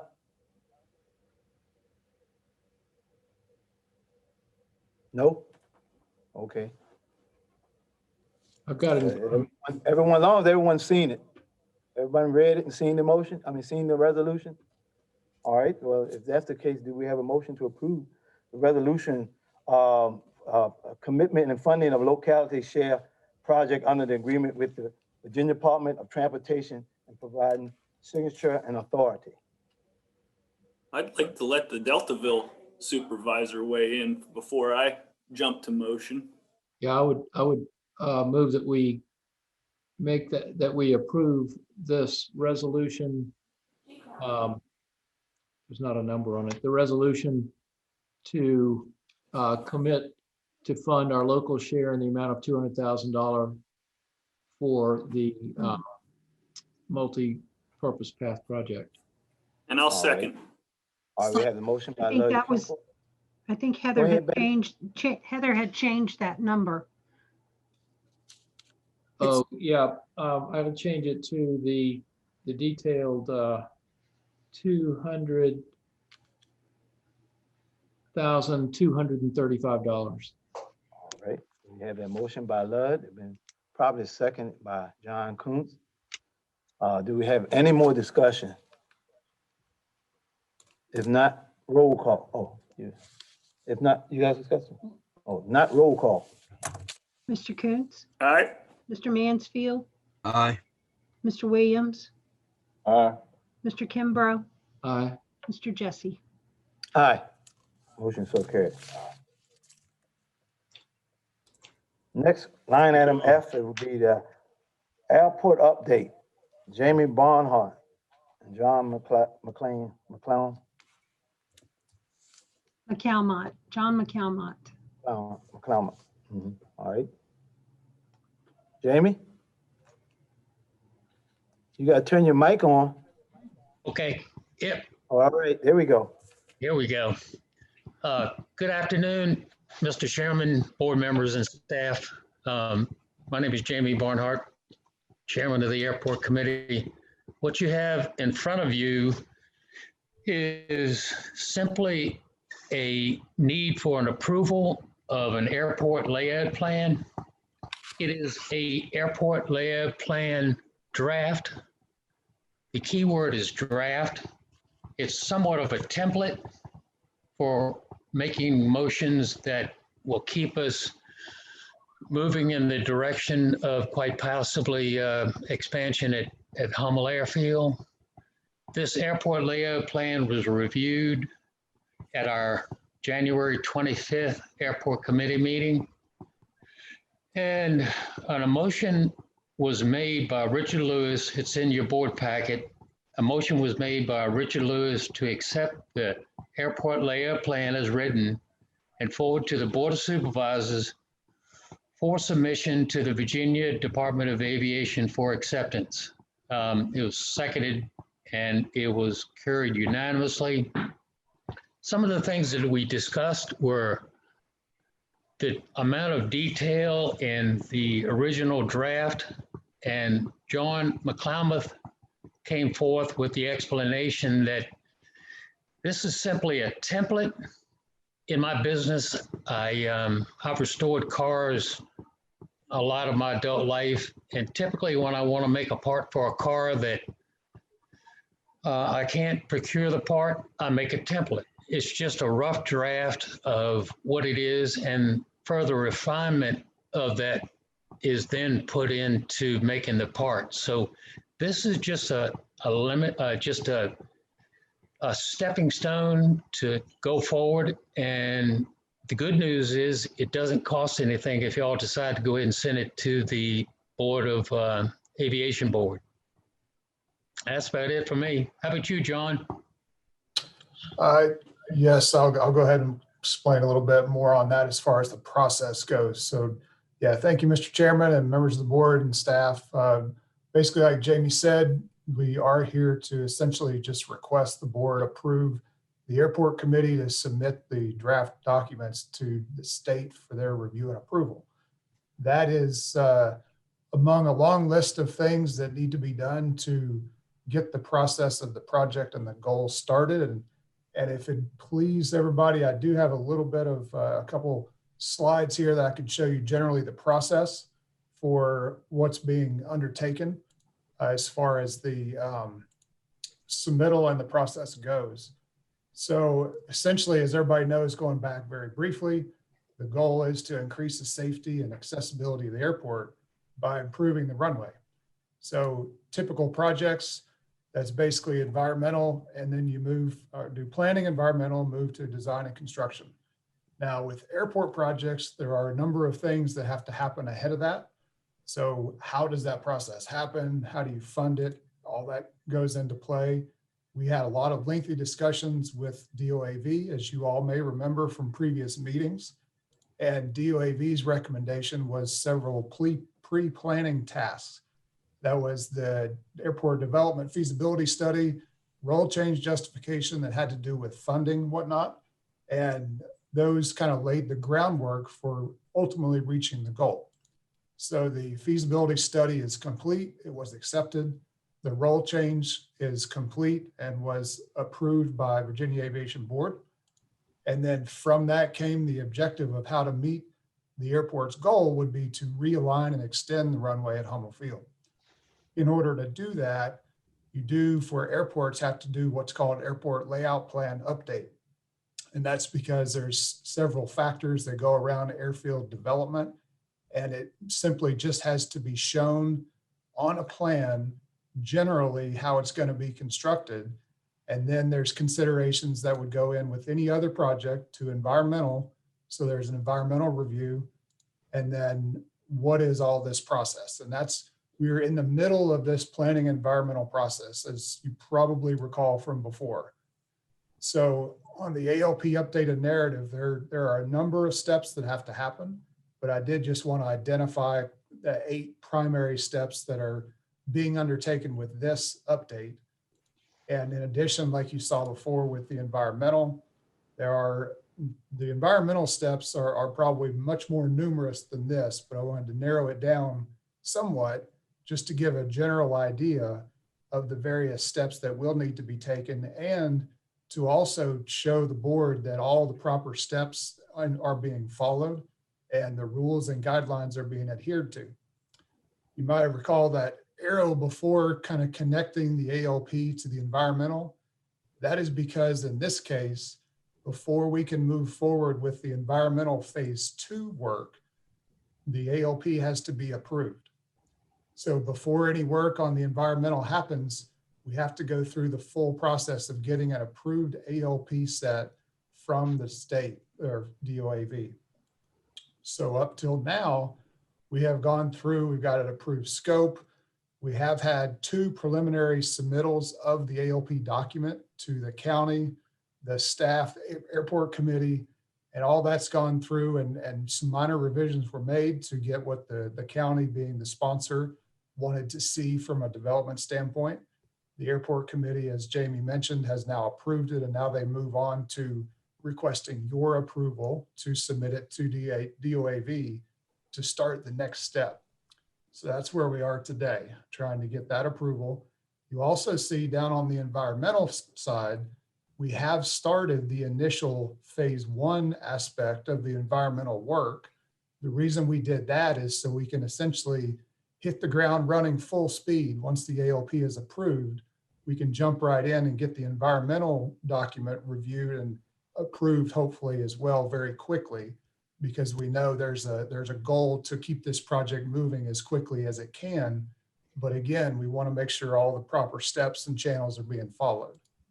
So the last thing I'll kind of note on here is, as mentioned before, we've gone through several steps of this, but before any design and construction can happen, we do need to obtain approval from DOAV and DEQ. And reason being for that is if any work is done on construction of this project prior to that, it could be considered pre-decisional, which would jeopardize the project. Obviously, nobody on this call wants that to happen. So where we are today, like I said before, is essentially just requesting that the ALP document, as approved by the airport committee, be allowed to be turned into the state for their review and continue the ball rolling in the process that's already pretty much underway. So Jamie, that's all I had on that, but if anybody has any questions, I'll be glad to try to answer them. All right, does any board member have any questions at this time? If not, do we have a motion to approve the airport layout plan draft? So moved. We have a motion by Reggie. Do we have a second?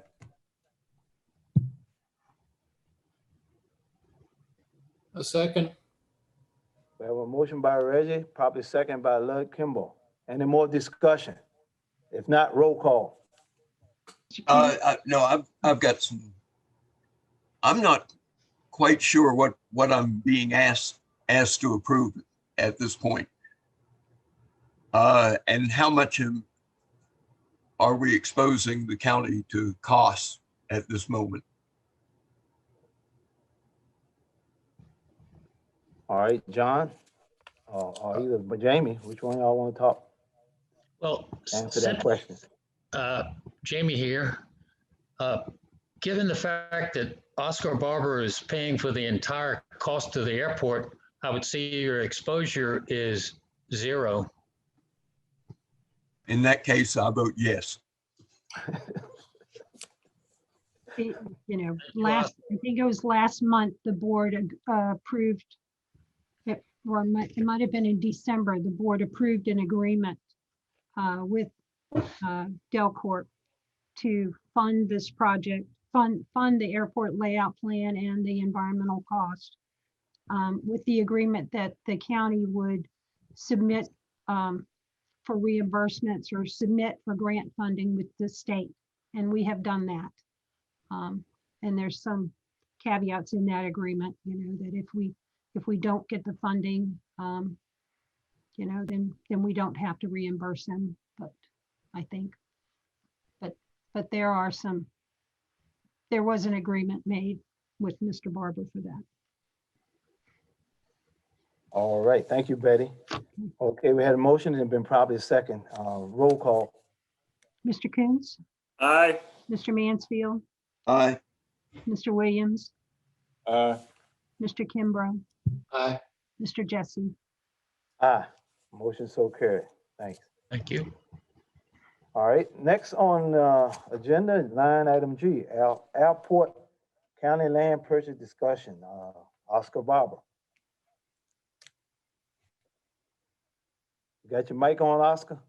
I got my mic on. I was just waiting to be. So we're talking about the hangar, right? Yes, sir. Okay, I can't hear real well. All right, gentlemen, what I was offering to do in a nutshell is I wanted to buy 1.5 acres of land, and I will build 6 hangars, and these hangars will be very large, like 50 by 50. And I will sell, though it will be like in 6 shares, and I'll sell the 6 shares. And I have 2 of them pre-sold, and all of my inquiries are from people out of the county. So to me, it's just a development project, and it's something that I feel like is needed. And I had offered to buy the land from the county for $15,000. And in addition to that, I will repave and widen the taxiway coming into the gas pumps, which is badly needed. And that will cost me about $25,000. So effectively, I would be, what is that, $40,000, I guess is what the money benefit to the county would be. But then the property would be, you'd have about a 700,000 or a 750,000 tax base for the real estate alone, and probably $1.5 to $2 million worth of airplanes, whatever that tax is. So the benefit to Delaware Corporation is we will make a profit building it and selling it. The benefit to the county is you'll have a pretty good tax base on land that you're not doing anything at all with. And the benefit to the aviation community is they'll have a place to put nice airplanes, and it's something that that I think there's a demand for. So that's the end of my presentation. All right, thank you, Oscar. Does any board member have any questions for Oscar?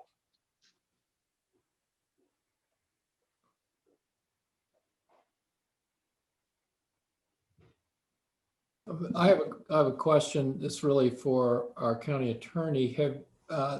There was an email from Susan that came out on the 28th of January that had a proposal, a purchase agreement proposal, I guess. And I'm just curious, is that something that was reviewed by our county attorney and approved by her, or what's the status of that? No. I just received it and I have not reviewed it. The legal posture would be, if the board's interested in pursuing this matter, you will have to send it to a public hearing. We have to include in our notice the proposal and hold a public hearing on the sale of county-owned land. I'll be happy to review the proposal from Mr. Barber and his proposed contract, but I have not done so. I just received it and did not know what the board's intent was.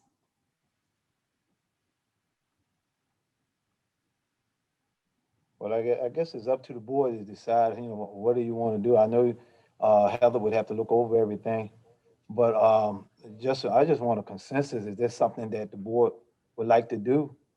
Just a consensus right now, and then once we look at everything next month, and then make a decision. But if we have a consensus of, surplusing this property so Oscar can buy it, I just want to hear from the board. I mean, is this something you want to do, or if it's not?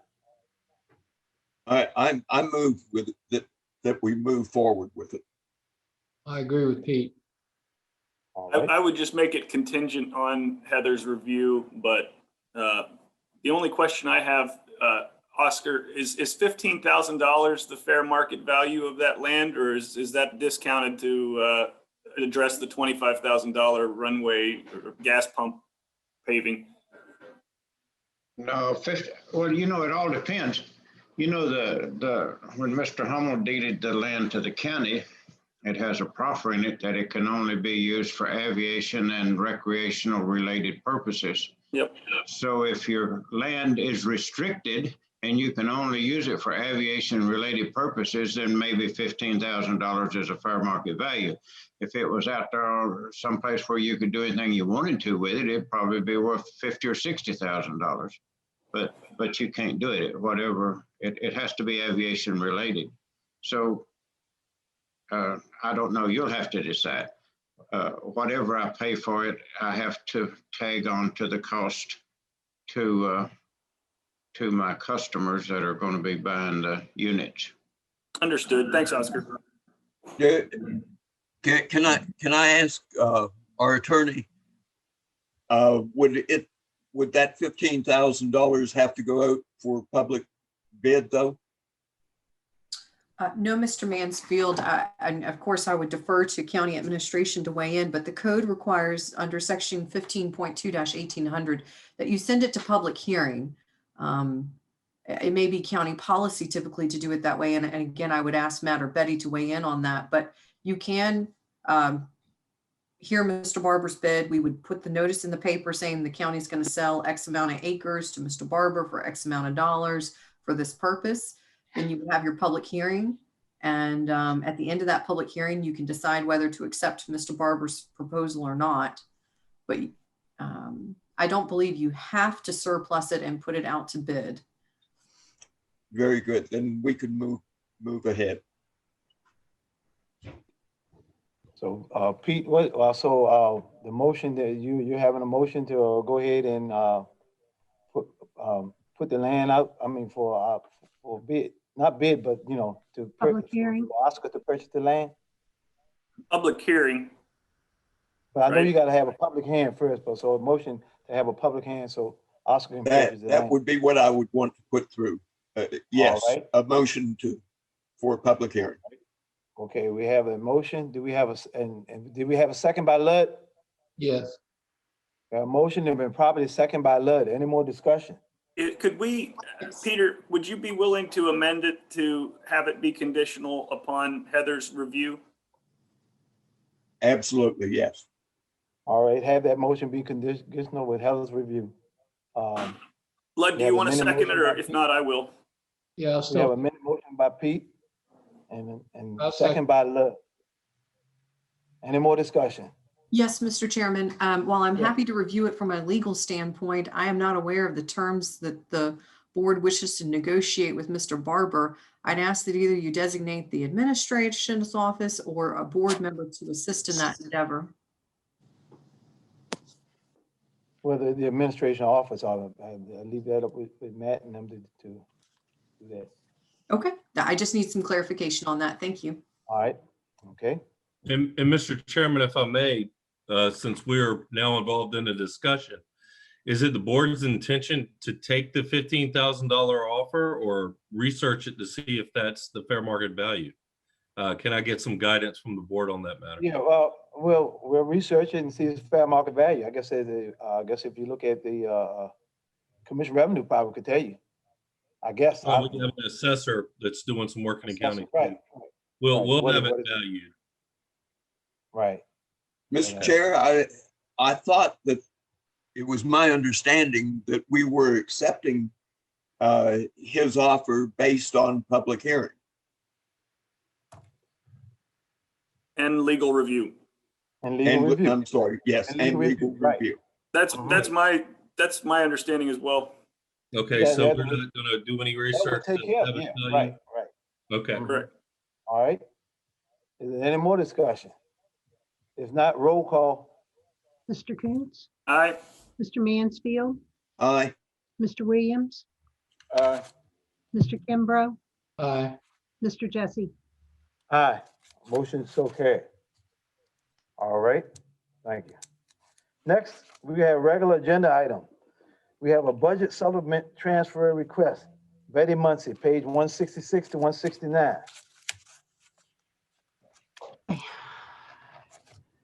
This is the other half of Dr. Gretz's request for, this is the county side of where we have to pay our portion of the refinancing of the 2017 debt. That bond was broken up into two parts where the county pays,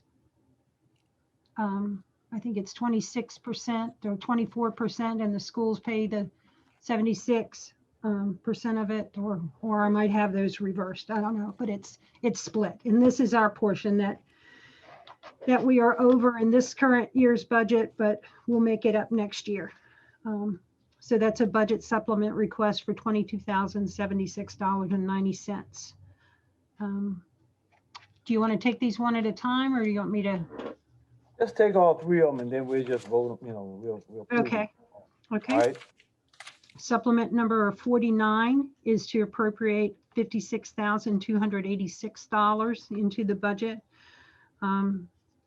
for the funding of two additional positions, one in the building inspection office and one in the administration department. And that's to cover 4.5 months, assuming those positions would be filled with mid-February. It could be less, but that's assuming mid-February. So $56,286. And then the next one, the next is a budget transfer request. And this is shuffling money within the CARES fund.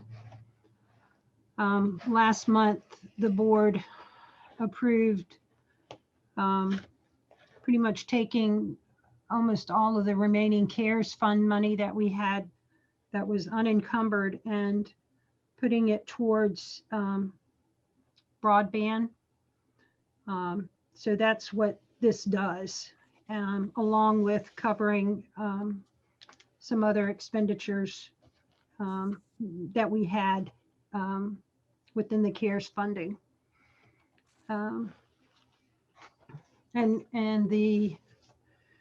So that's no additional money. That's just moving things around. And you can see in the Excel spreadsheet that I had on page 169 where the overages were in telework. Let me get my ruler here. Telework, we were over 394,651. That's including that 100,000. The government facilities improvements, we went over $267,076, and then in emergency services, PPE disinfecting, we were short 27,608. So the proposal is to move monies out of the Middlesex County miscellaneous other to cover those expenses. And then the after transfer block there on the right shows where if you approve this transfer, it covers those expenses, leaving $35,948 as available and unencumbered, still in that miscellaneous category. okay. All right, well, before we approve all of them, does anybody have any questions with any of these budget supplement requests? And then the last one is the transfer. Does any board member have any questions concerning? Mr. Chairman, I would suggest that we consider the first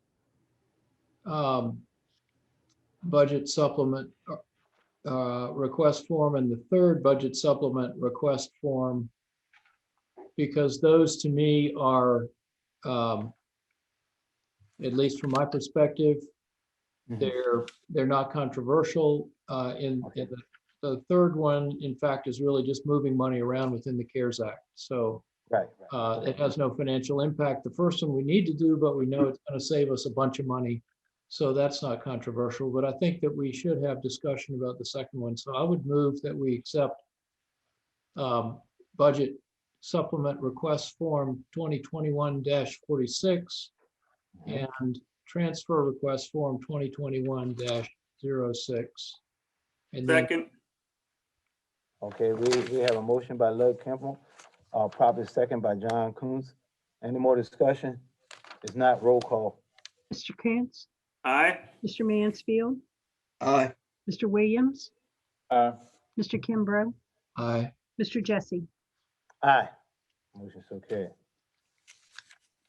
Thank you, Mr. Chairman. And I wanted to do that just so that we could explicitly discuss the second budget supplement request form, which increases our personnel.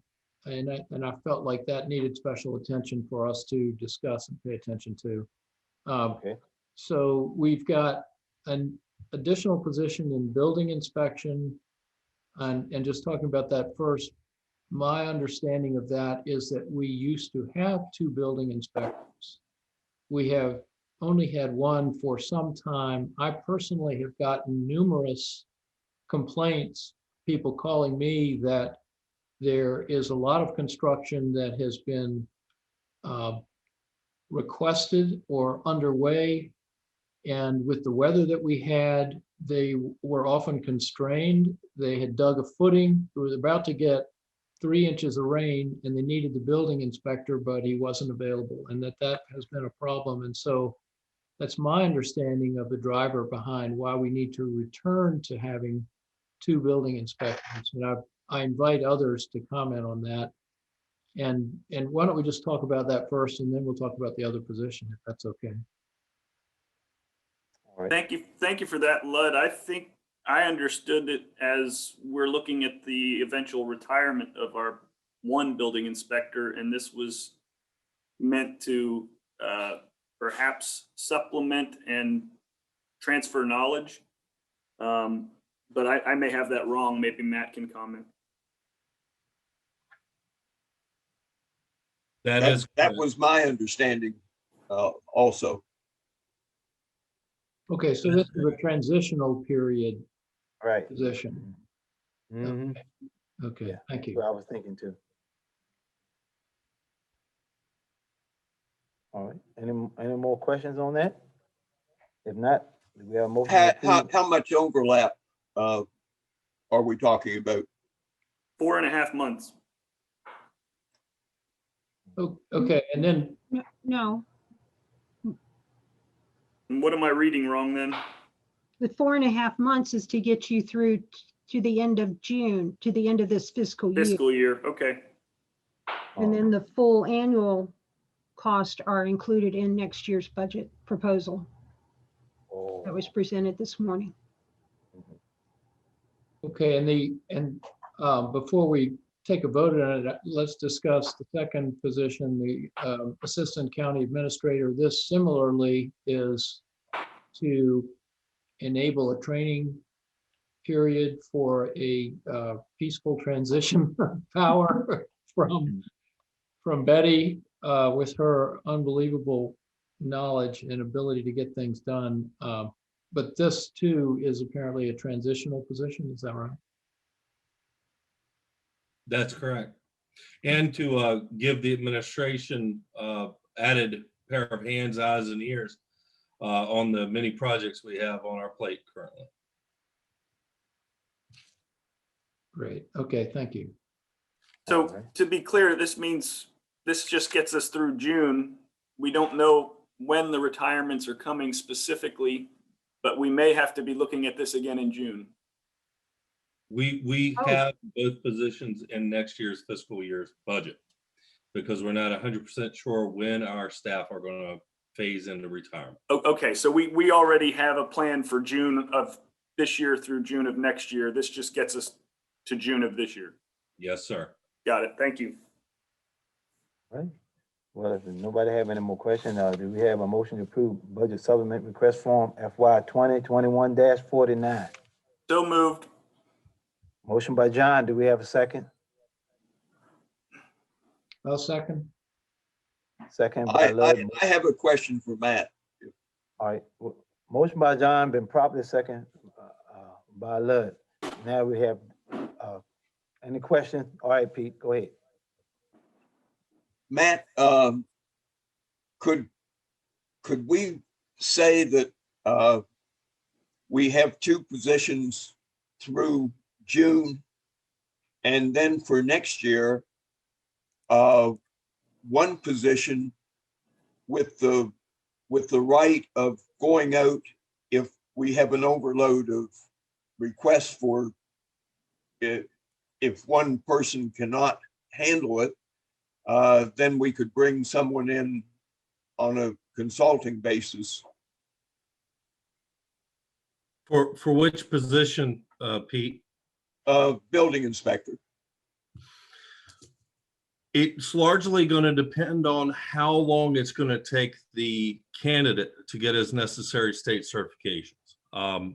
Right now, it would be my intention to try to retain our existing building official for as long as we could, and especially until that new candidate can get their certifications. And then potentially afterwards, retain the building inspector that we have going out on retirement on a contract basis to handle cases on a, more infrequent basis, but keep him on some kind of retainer and have him basically become a 1099 employee that could be on a consultant on-call basis when we need him. And of course, be available for the building inspector candidate if he needs to pick his brain for anything. Well, could that happen after June 1st? It could potentially. I think we got to look at the schedule the candidate has and how many years and months of experience that it takes to get the state certification. I wouldn't want to promise you though on June 1st that our current building official is going to retire exactly on July 1. It may be a few months later. And part of the idea of having these positions on board and doubling up that capacity for the time being is the number of projects we have on our plate and providing some continuity and the shifting over to the standard staffing plan, I guess is the best way to say it.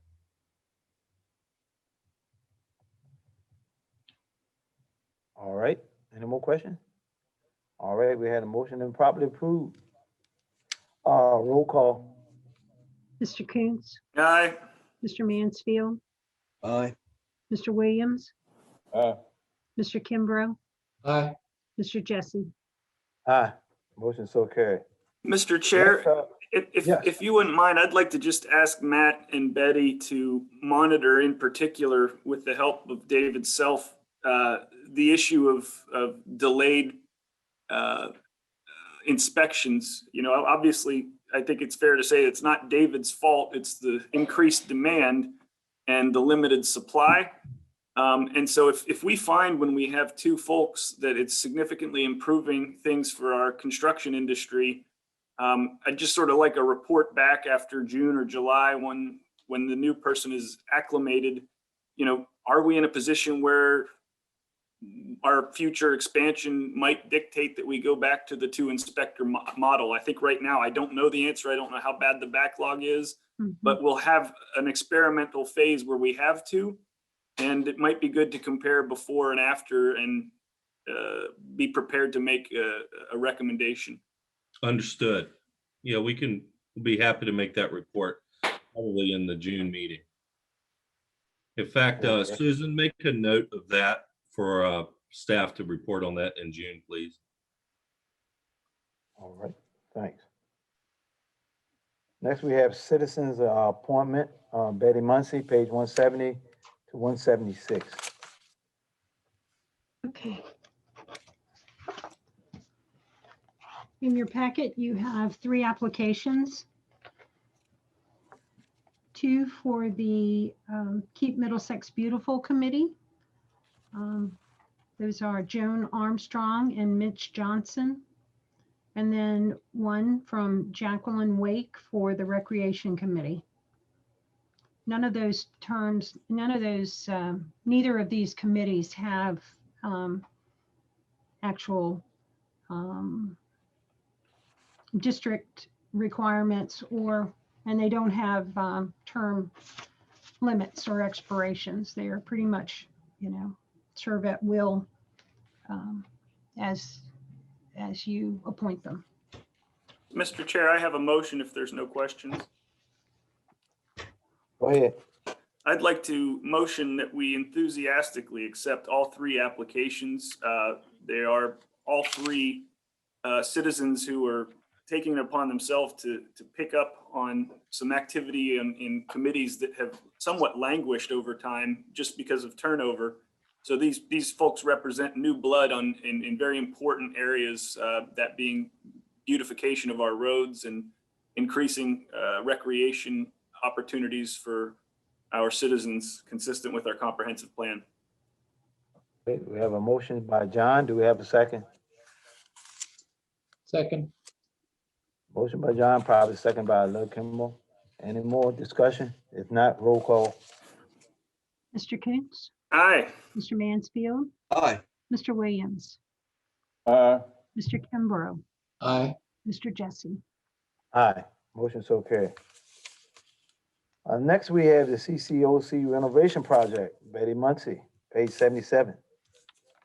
Right, and last Friday, on a very cold Friday afternoon, we received bids on the Cook's Corner office complex renovation project, which included replacement of the HVAC system, addition of HVAC in the gymnasium, replacement of gym windows, and then alternates for the windows in the social services section. So Ben Burton is going to present the bid tabulations on that, I believe.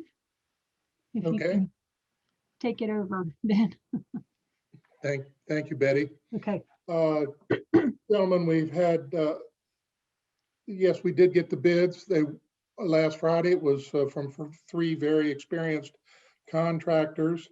That was the culmination of the bid period, which started at the 1st of January. There were 7 general contractors that had the plans and looked at the details of the project and attended the pre-bid meeting and that type of thing. And 3 of them actually submitted bids.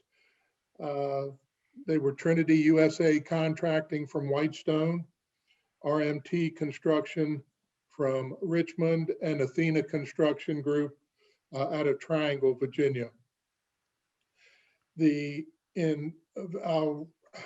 have a very detailed bid tabulation, but I'll give you the quick numbers. And then if you'd like to see the full tabulation, we can pull it up on the screen. The low bidder was Trinity for a total bid of $958,098.04. The second low bidder was RMT Construction for $997,232.04. And the third was Athena at $1,033,048. A little more explanation about the bids. They were broken into 3 categories. One was the base bid, which was basically the entire HVAC system renovation, the electrical system, and all the gym renovation. A bid addition A was the gym roof repair, and a bid addition B was the social services boardroom windows. So the bids I read to you were the total of those 3. Trinity was the low bidder. The plans are ready, have been approved by the building official and ready to be permitted. The contractor is ready to do that as part of his obligation under this bid. So we have recommended that the board approve the or enable the county administrator to proceed with the authorization to establish a contract with Trinity USA Contracting for all three elements: the base bid, the bid edition A, and the bid edition B, for the $958,098.04. If you do approve that this afternoon, then we expect that the contract will be developed over the next month. Some of the initial mobilization will happen in terms of the contractor getting all his subs up and running, so that a pre-construction meeting could happen in early March. If that happens in early March, then the project is expected to be completed by early December, a 270-day construction period. If you have any questions or would like to see the detailed tabulation of bids, we'll be glad to pull that up on the screen for you.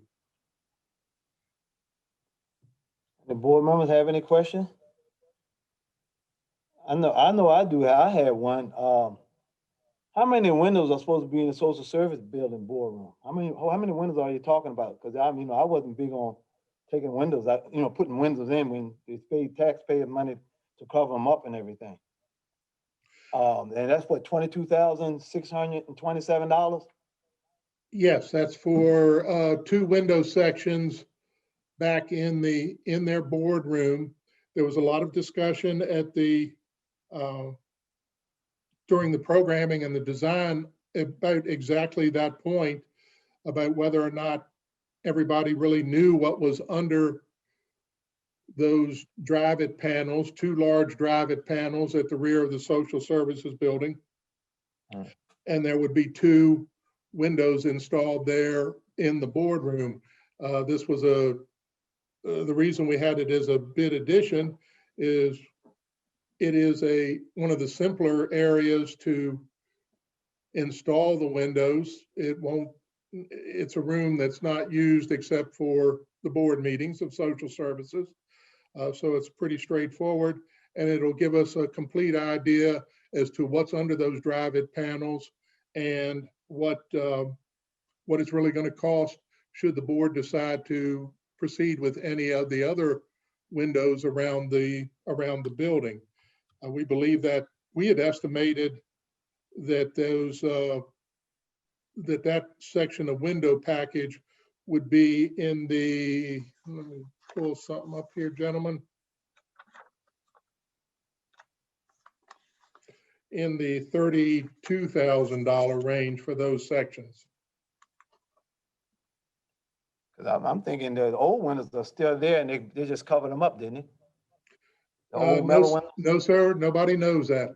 I think. Yeah, I just remember, I'm just saying, I kind of remember when they did some of that. And I remember those windows when I was going to school there, when I was in middle school. But I just have a problem with, spending more and more money on something that had already been covered up, which it makes it more secure. And just to open it up just so to see what's there, I think it's a waste of taxpayers' money, but that's just my opinion. But I think that total bid addition on B should be taken out. And that's just my one personal opinion. I don't want to hear from the other board members. Yeah, I'll pitch in. Would Trinity consider taking that offer at $22,627 and make that a not to exceed and then do it time and material? Well, let me pull up the bid tabulation here and we can look at it and I'll show you how we broke down the bid. If you look down there on the item 3, the social services boardroom windows, we have it broken down into 4 segments. Their bid is broken into 4 segments. One is the mobilization just to get the work done. The second, item 2A, is the removal of the facade. The third is the installation of actual new windows. And the fourth would be demobilization. So if they get to a point at, let's say, 2A, and they've taken off the facade, and we find that there are actual windows there that can be left in place without putting new efficient windows in, that the windows aren't cracked, that the windows aren't anything like that, then we can hold the work at that point and not have them spend that $10,000 to put in new windows. So in a way, yes, we've got the way to keep that cost down low if we find something better existing under there than what we expect is existing under there.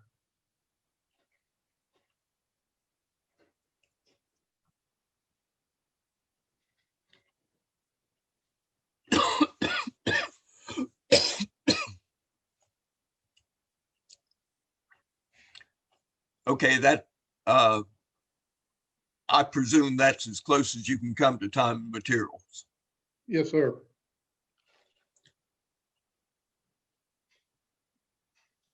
Any other board member have any questions on this? I like them here. I want to hear from the board.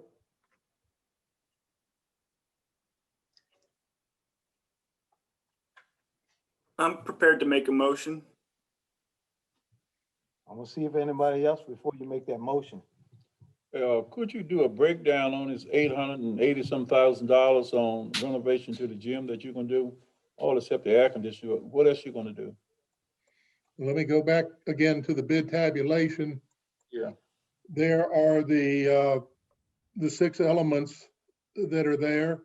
We've got the item 2A and 2B are the complete removal of the existing HVAC system and installing the new HVAC system.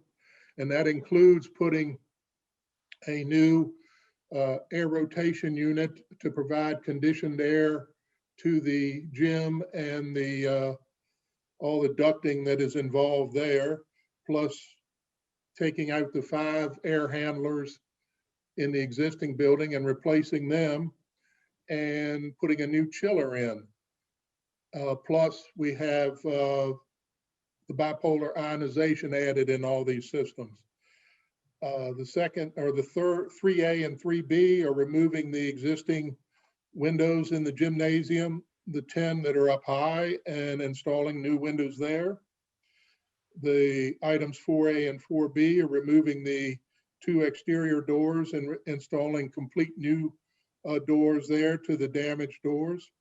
And then the gymnasium lighting is getting repaired by removing all the existing lights and installing 24 new LED lights there. So that's the base bid. The $830,000 that Trinity bid was the lowest of all 3 of the contractors. You can see they were roughly 50,000 below the second low bidder and about 25,000 below the third low bidder.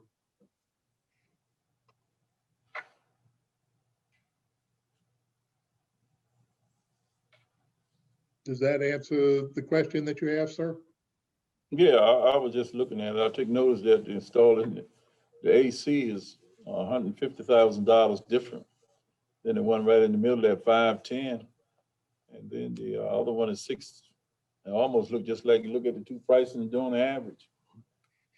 Well, you have to take these bids, how contractors decide to install or to put numbers in a bid item. For example, if you look at Trinity's mobilization cost, it's $60,000. If you look at RMT's mobilization cost, it's $270,000. So you really have to look at the total of all those items together to see if they're reasonable, because it all depends on how the contractor is handling, where he's putting his overhead and profit on the individual items or on the main items. I would say RMT put all his overhead and profit in the mobilization fee.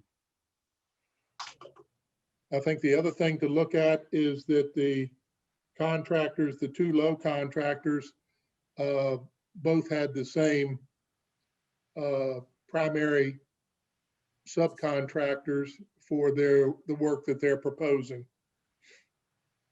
So if you really look at the total bids for the base bid, 830,000 from Trinity versus RMT's 882,000. The 52,000 probably represents the fact that they'll be traveling a lot from Richmond as opposed to Whitestone.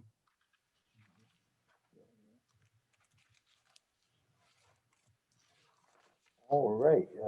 Any more questions?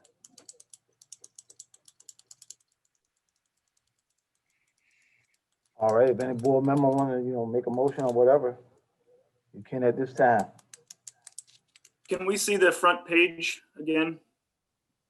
You want the letter? Yeah, please.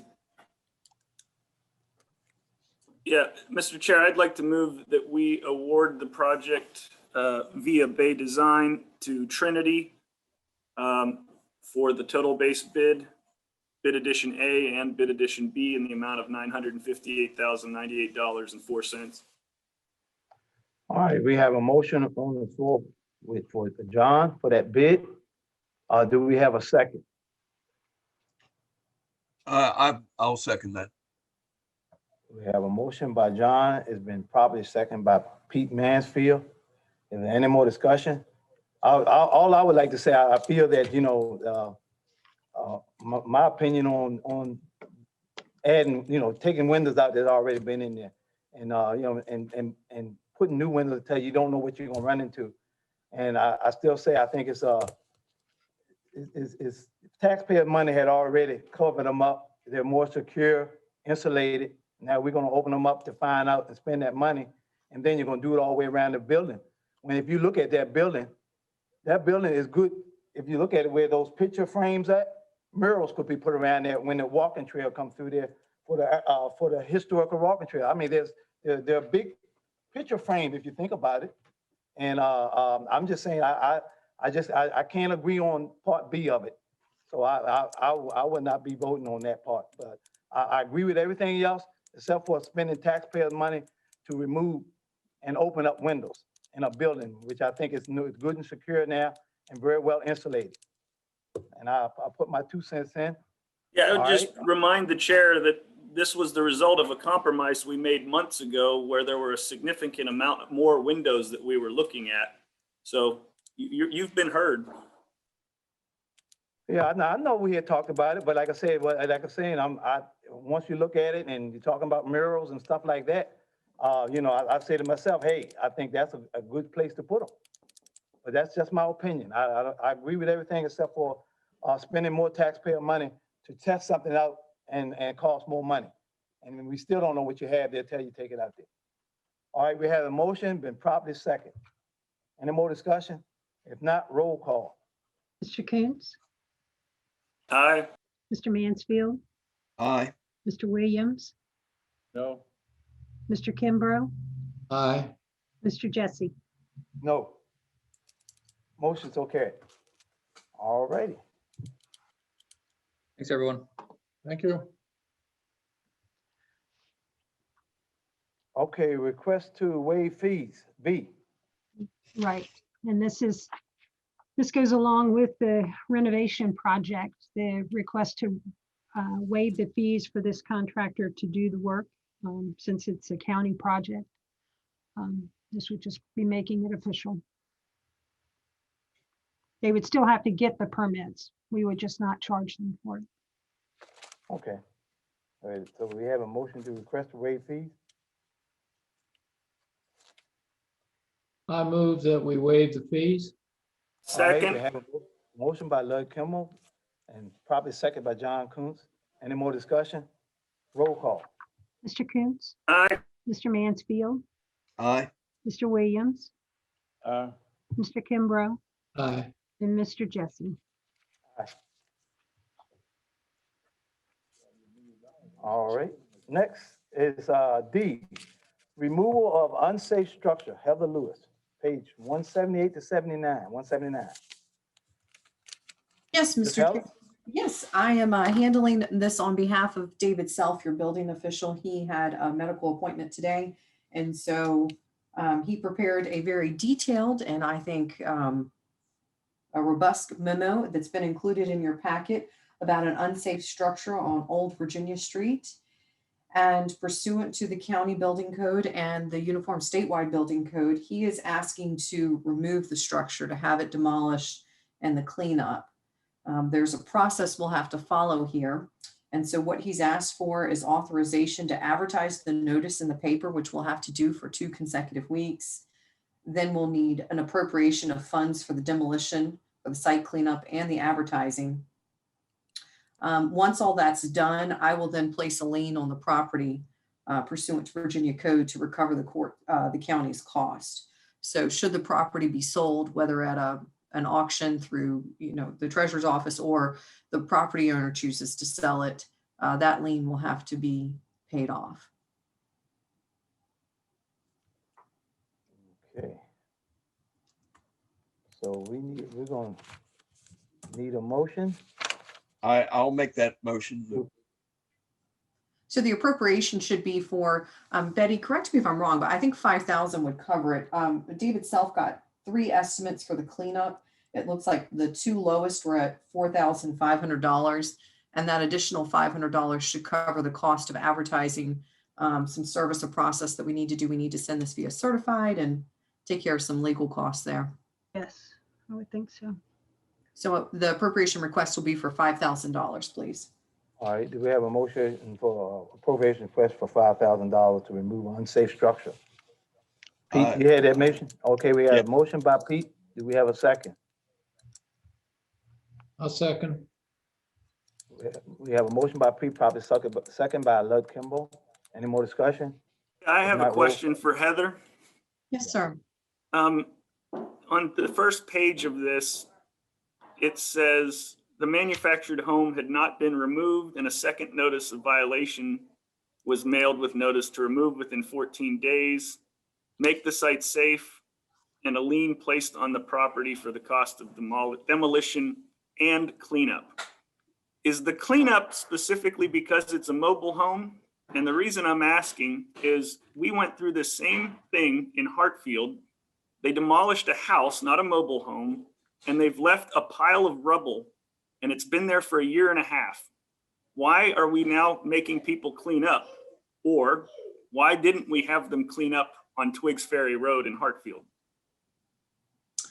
Mr. Coons, I think that a question is most appropriate for Mr. Self, who's not here to answer that directly. I can only attest to what we've discussed for this unsafe structure here.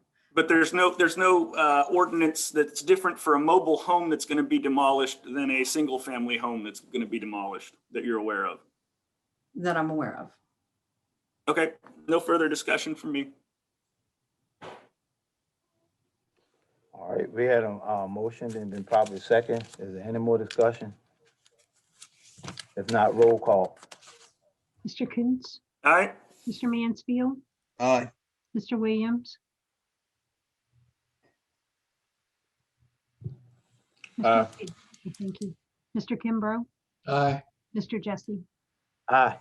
Motion so carried. Mr. Chair, may I ask the county administrator a question? Yeah, but just before you answer that question, could we do another roll call because we been over 5 hours? Yep. Eddie? I mean, 2 hours. I said 2 hours. Yeah. Mr. Coons, Aye. or present.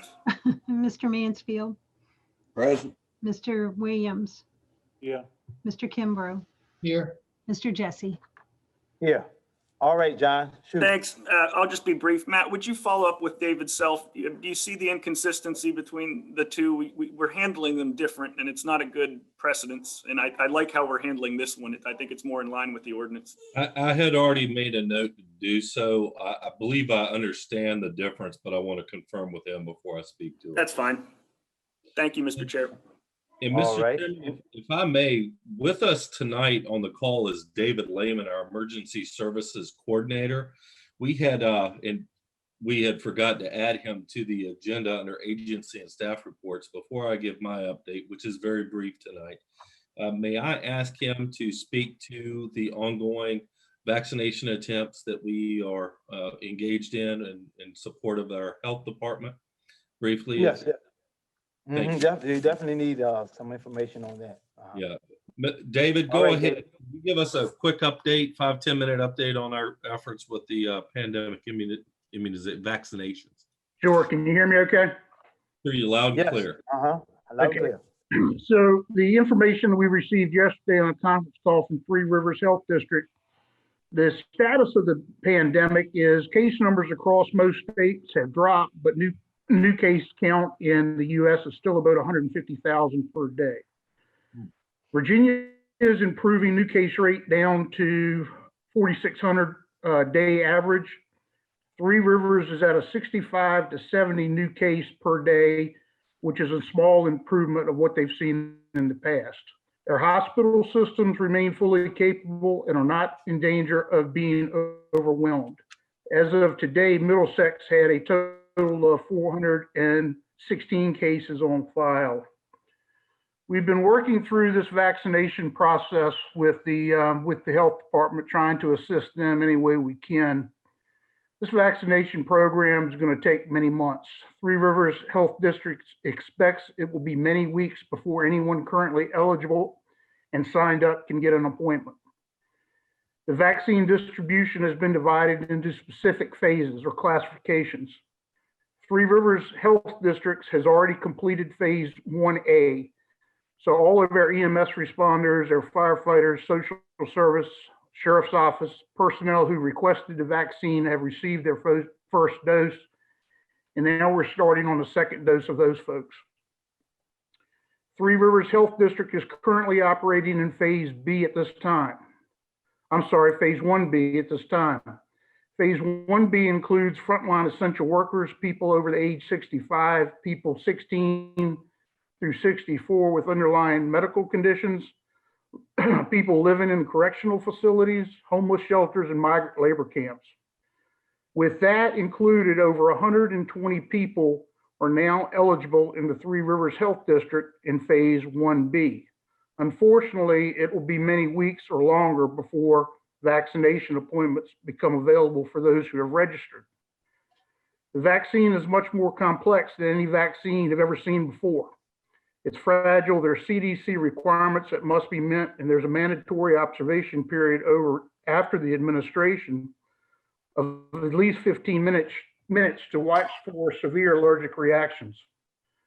Current vaccines require 2 doses several weeks apart, and this slows everything down. There's a national shortage of the vaccine. Three Rivers is only getting about 25% of the vaccines that they are capable of administering every week. This is a major limiting factor. This is expected to last for several weeks. Three Rivers Health Districts, the hospital systems, physician practices, pharmacies, free clinics are all engaged in the vaccination effort, as well as local EMS personnel. Large vaccination events are planned at the state level when vaccines become available. Available vaccine dosage will be allocated approximately equal between critical infrastructure workers and individuals who qualify based on age. With the school systems, Three Rivers has started to vaccinate the school systems. Three Rivers nursing staff and community partners are actually actively engaged in offering vaccination to school faculty and staff. The vaccine shortage has forced them to prioritize their efforts to facilities and staff who are exposed to students and others in the line of duty. When they get more vaccine, they'll return and vaccinate all school and staff. I will tell you that we have been very fortunate. About a week ago, all of the Middlesex County school systems faculty and staff that wanted the vaccine have already received their first dose. And I was told today Christ Church has been scheduled for the near future. Working with Matthews and Gloucester EMS or emergency services, we are maintaining daily communications with Three Rivers Health Districts and continue to pre-plan strategic facilities to utilize for regional rotating vaccination sites once large amounts of vaccines become available. There are several ways that the folks in the community can sign up for appointments. People eligible for the COVID-19 vaccination in 1B seeking a vaccination appointment can contact their healthcare provider for initial consultation. Any eligible person who cannot receive vaccination through their healthcare system or anyone with COVID-19 related questions should call the Three Rivers District COVID-19 Resource Center Monday through Friday from 8:30 to 4:30. That information is on the Three Rivers Health website. They can also go to the website to access an online survey to give them contact information and request an appointment. Three Rivers is adding their names to lists, so they will be called as soon as possible when vaccination appointments become available. They are also sharing names with community vaccination partners as they have availability in their system to offer appointments. So they're working very hard with a lot of limited resources. At the end of the day, the bottom line is there are multiple ways in the community to seek vaccination appointment. This is a massive effort and complex process, and it's going to take 6 to 8 months to complete. There's a severe vaccine shortage, and this will last at least 6 to 8 weeks and add several weeks to their overall campaign. Anyone who wants a vaccine will get vaccinated. However, everyone must be patient. As the vaccine supplies increase and more vaccination capabilities come online, appointments will be available for everybody much faster. So they've got a lot of constraints at this time, but we continue to work with Three Rivers and try to assist them in any way we can. We've been very fortunate with getting air personnel vaccinated, and we'll continue to work with them to move through the next phase of our county, our central county employees. I'd be happy to answer any questions if I can. Thank you, David. Anybody got any questions for David? If not, thank you. Okay, all thank that you. information. Okay. Thank you, Mr. All Chairman. right. I thought that was important because I know we've all probably received phone calls from citizens with questions and concerns about being able to get the vaccine. And I think it's going to be something we're just going to have to be patient on and continue to practice good practices to maintain social distance and wear masks and be careful until everyone can get that vaccine and we get it distributed. I just have a couple of items. Of course, the water project, as you can see, is underway. Our contractor in the upper portion of the county is making significant progress. Given the weather and the dampness of the soils, work in other areas is a little harder, but we are continuing on. And so far, I think we're very pleased with the progress the contractors are demonstrating. And we are continuing to work very diligently to make sure that project's a success. On sewer front, our PER, or supplemental PER that the board commissioned with Timmons is almost complete. In fact, we've received a draft. I believe Lud and I received a copy of it today. If it's not in your email, it will be this evening, Lud, to review it. It's our intention to review that PER and then I hope I'm not stealing Lud's thunder during board reports, but conduct a sewer committee meeting sometime in February, kind of review the PER, ask questions, make amendments as needed, and then have the PER in front of the Board of Supervisors in the March meeting.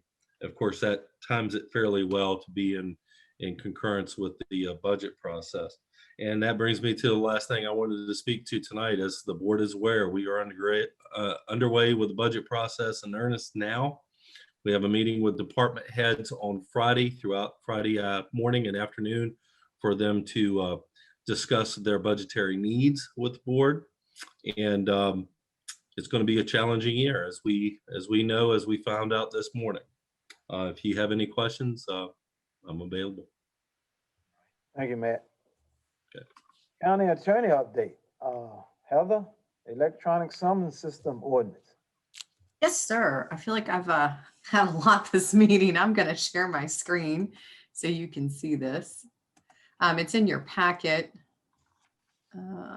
Hold on. There we go. So I'm just pulling it up here on the screen. So as the board will recall, the sheriff's office approached me when they are doing some of their grant programs. They had the ability to purchase an electronic summons system software, and the code allows, by adopting an ordinance, to add an additional $5 charge as part of criminal or traffic cases in the county that can go towards the maintenance, repair, and I think that's it, maintenance and repair of this system. And so I've drafted, it's a very short ordinance, which I've sent out to everyone for comment, and I've not received any back. So now, if it's the board's will, this would be sent to public hearing next month and considered for adoption. All right. Does any board member have any questions on this? If not, I guess we need a motion to put this ordinance on to adopt. Just need a motion to send it to public hearing, please. Public hearing, the adoption to send it to public hearing. So moved. You might have a motion by Pete. Do we have a second? Second. We have a second by Lud. We have a motion by Pete, probably second by Lud. And if there's no more discussion, roll call. Mr. Coons? Aye. Mr. Mansfield? Aye. Mr. Williams? Aye. Mr. Kimbrough? Aye. Mr. Jesse? Aye. Motion so carried. Okay, I'm also on deck for the second item. So as the board will recall, the board adopted an addendum to the county administrator's contract. And as a condition on that, he had to pay the increase to his VRS and FICA for transferring that car allowance. Staff made a typographical error in the math, and to that end, we apologize. I'm seeking authorization for the chair to sign a revised addendum that says Mr. Walker will be responsible for paying $1,436.16. Originally, that was $1,307. So it is an increase. And it was simply it was a mathematical error on our end. Right, do we have a motion to approve the contract addendum correction? So moved. Motion by Lud. Do we have a second? Second. We have a motion by Lud, probably second by Reggie Williams. Any more discussion? If not, roll call. Mr. Coons? Aye. Mr. Mansfield? Aye. Mr. Williams? Aye. Mr. Kimbrough? Aye. Mr. Jesse? Aye, motion so carried. All right, we got unfinished business and new business. Anybody got any unfinished business? Are we finished with you? I want to make sure, Heather, I didn't want to knock you out before I closed it. Are we finished with you? We are done, Mr. Chairman. Thank you. Okay, I didn't see anything else, but I want to make sure. Okay, unfinished business and new business. Do we have any unfinished business from any board member? I think this is where I've been giving an update on the ABB service improvements. And I did get an update from them today on a couple of things. One is they're pursuing the VADI grant. That request for Middlesex County is to build out 15 miles of new infrastructure that covers 142 potential customers. That includes 26 homeschool residences and 17 home businesses.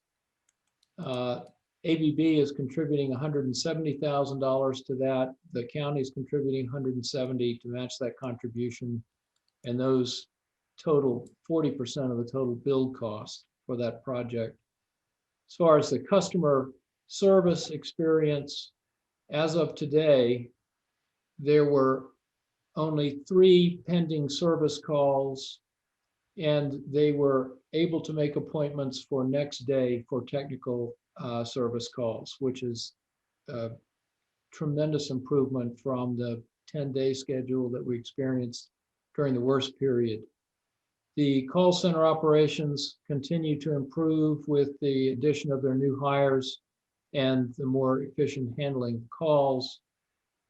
I have received a number of questions about what they call the front counter operations. That is the in-person service centers like we have at Saluda that's been closed since the beginning of the pandemic.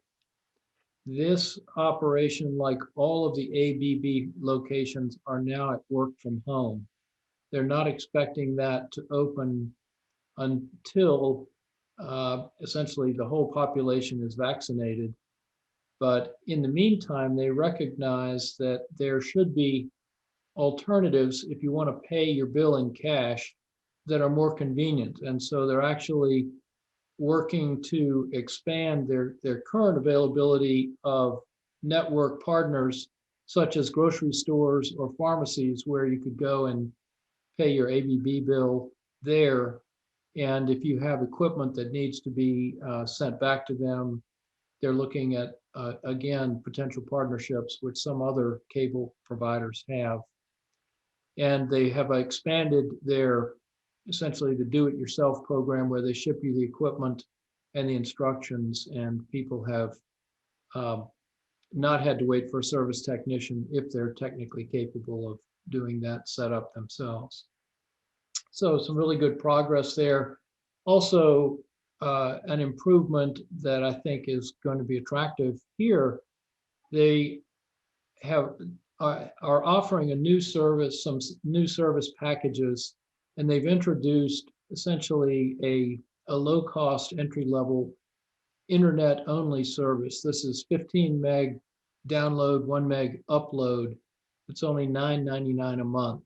So trying to offer a package that anyone can afford. Previously, their lowest internet-only package was $55 a month.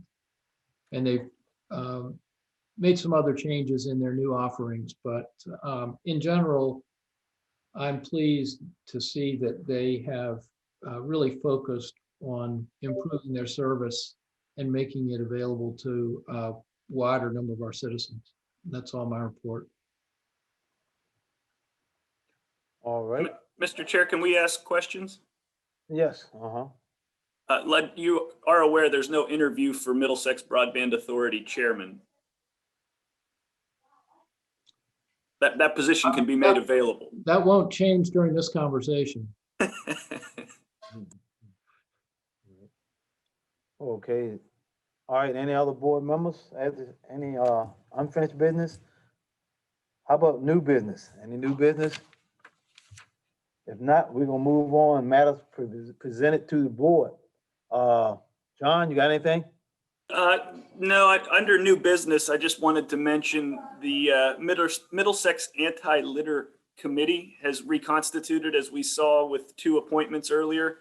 And I would just encourage you, if you're reached out to by any of them for your support or to hear what they're up to, maybe we even consider having them in a couple months once they get their feet under them to come and speak to us and tell us how they're helping clean our roads. I think that's something all of our constituents talk about, and some of our constituents actually do something about it. And any way we can support them, I think makes a lot of sense. So we'll let them figure out what they think they need, and just be aware that there is some movement there.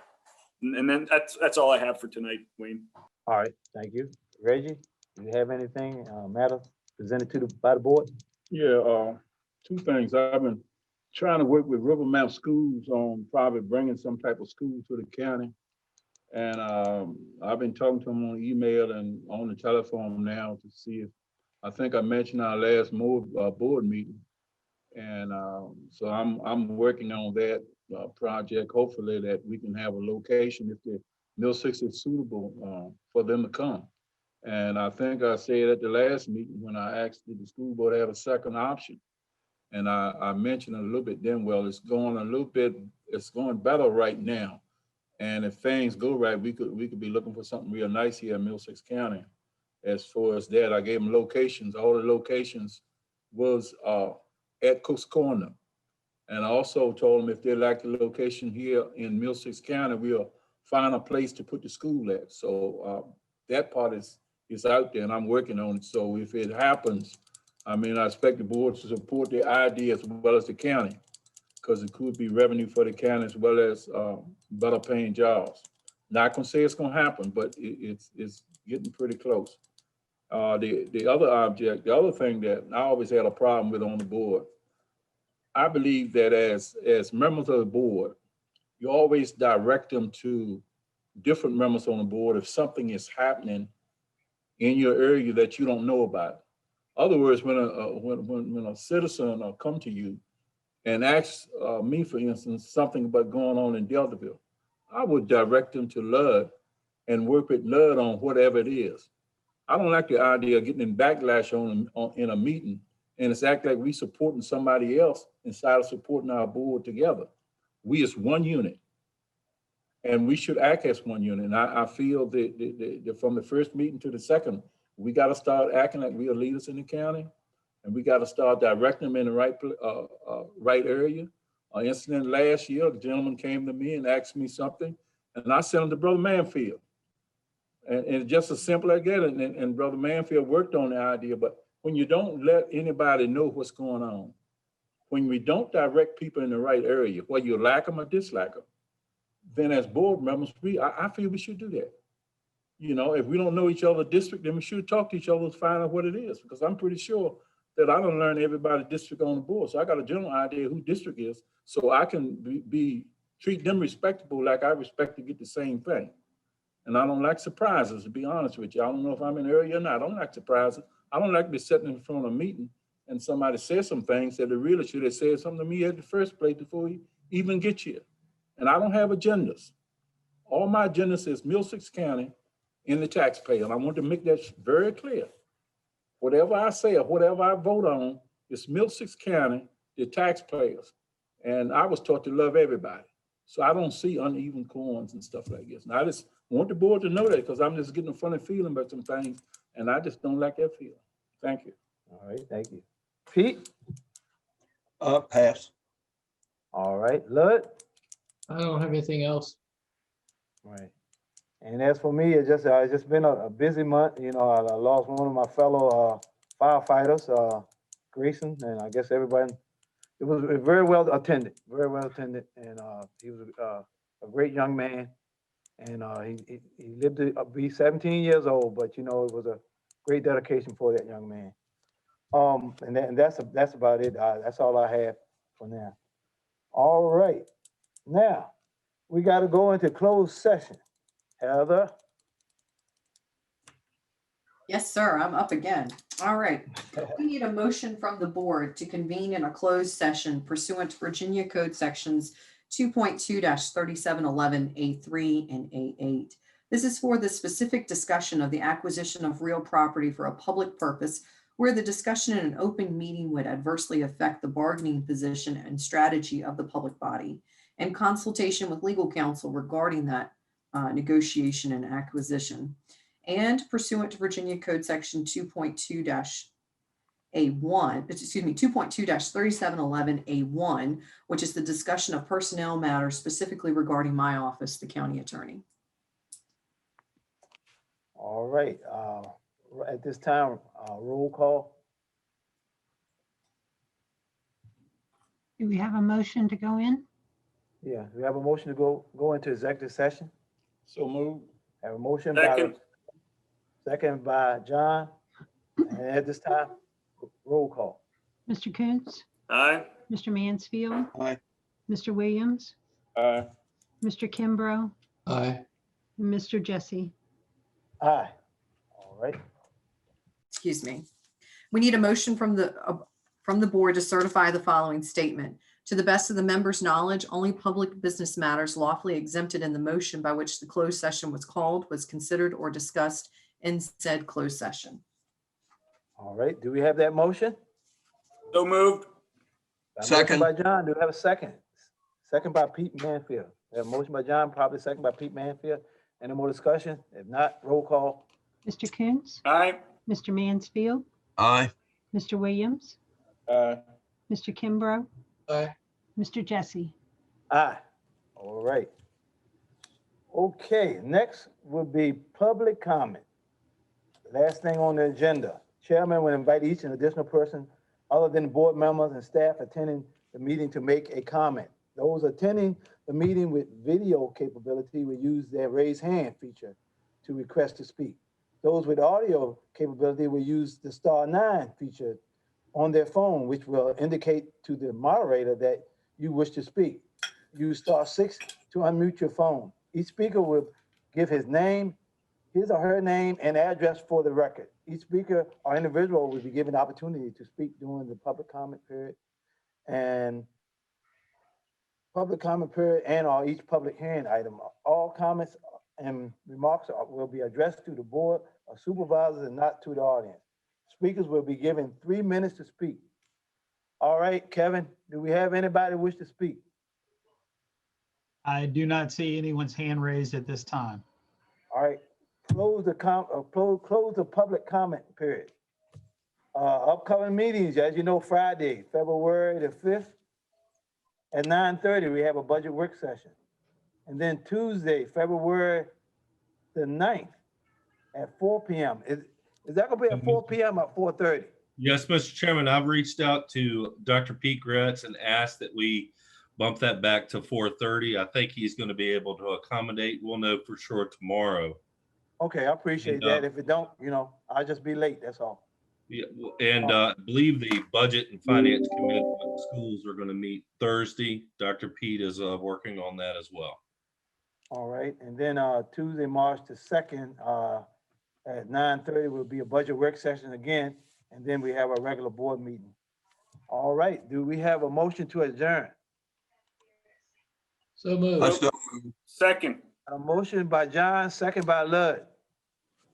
Roll call. Mr. Aye. Kimbrough? I called Mr. Kimbrough. Aye. Say what? Mr. Williams? Aye.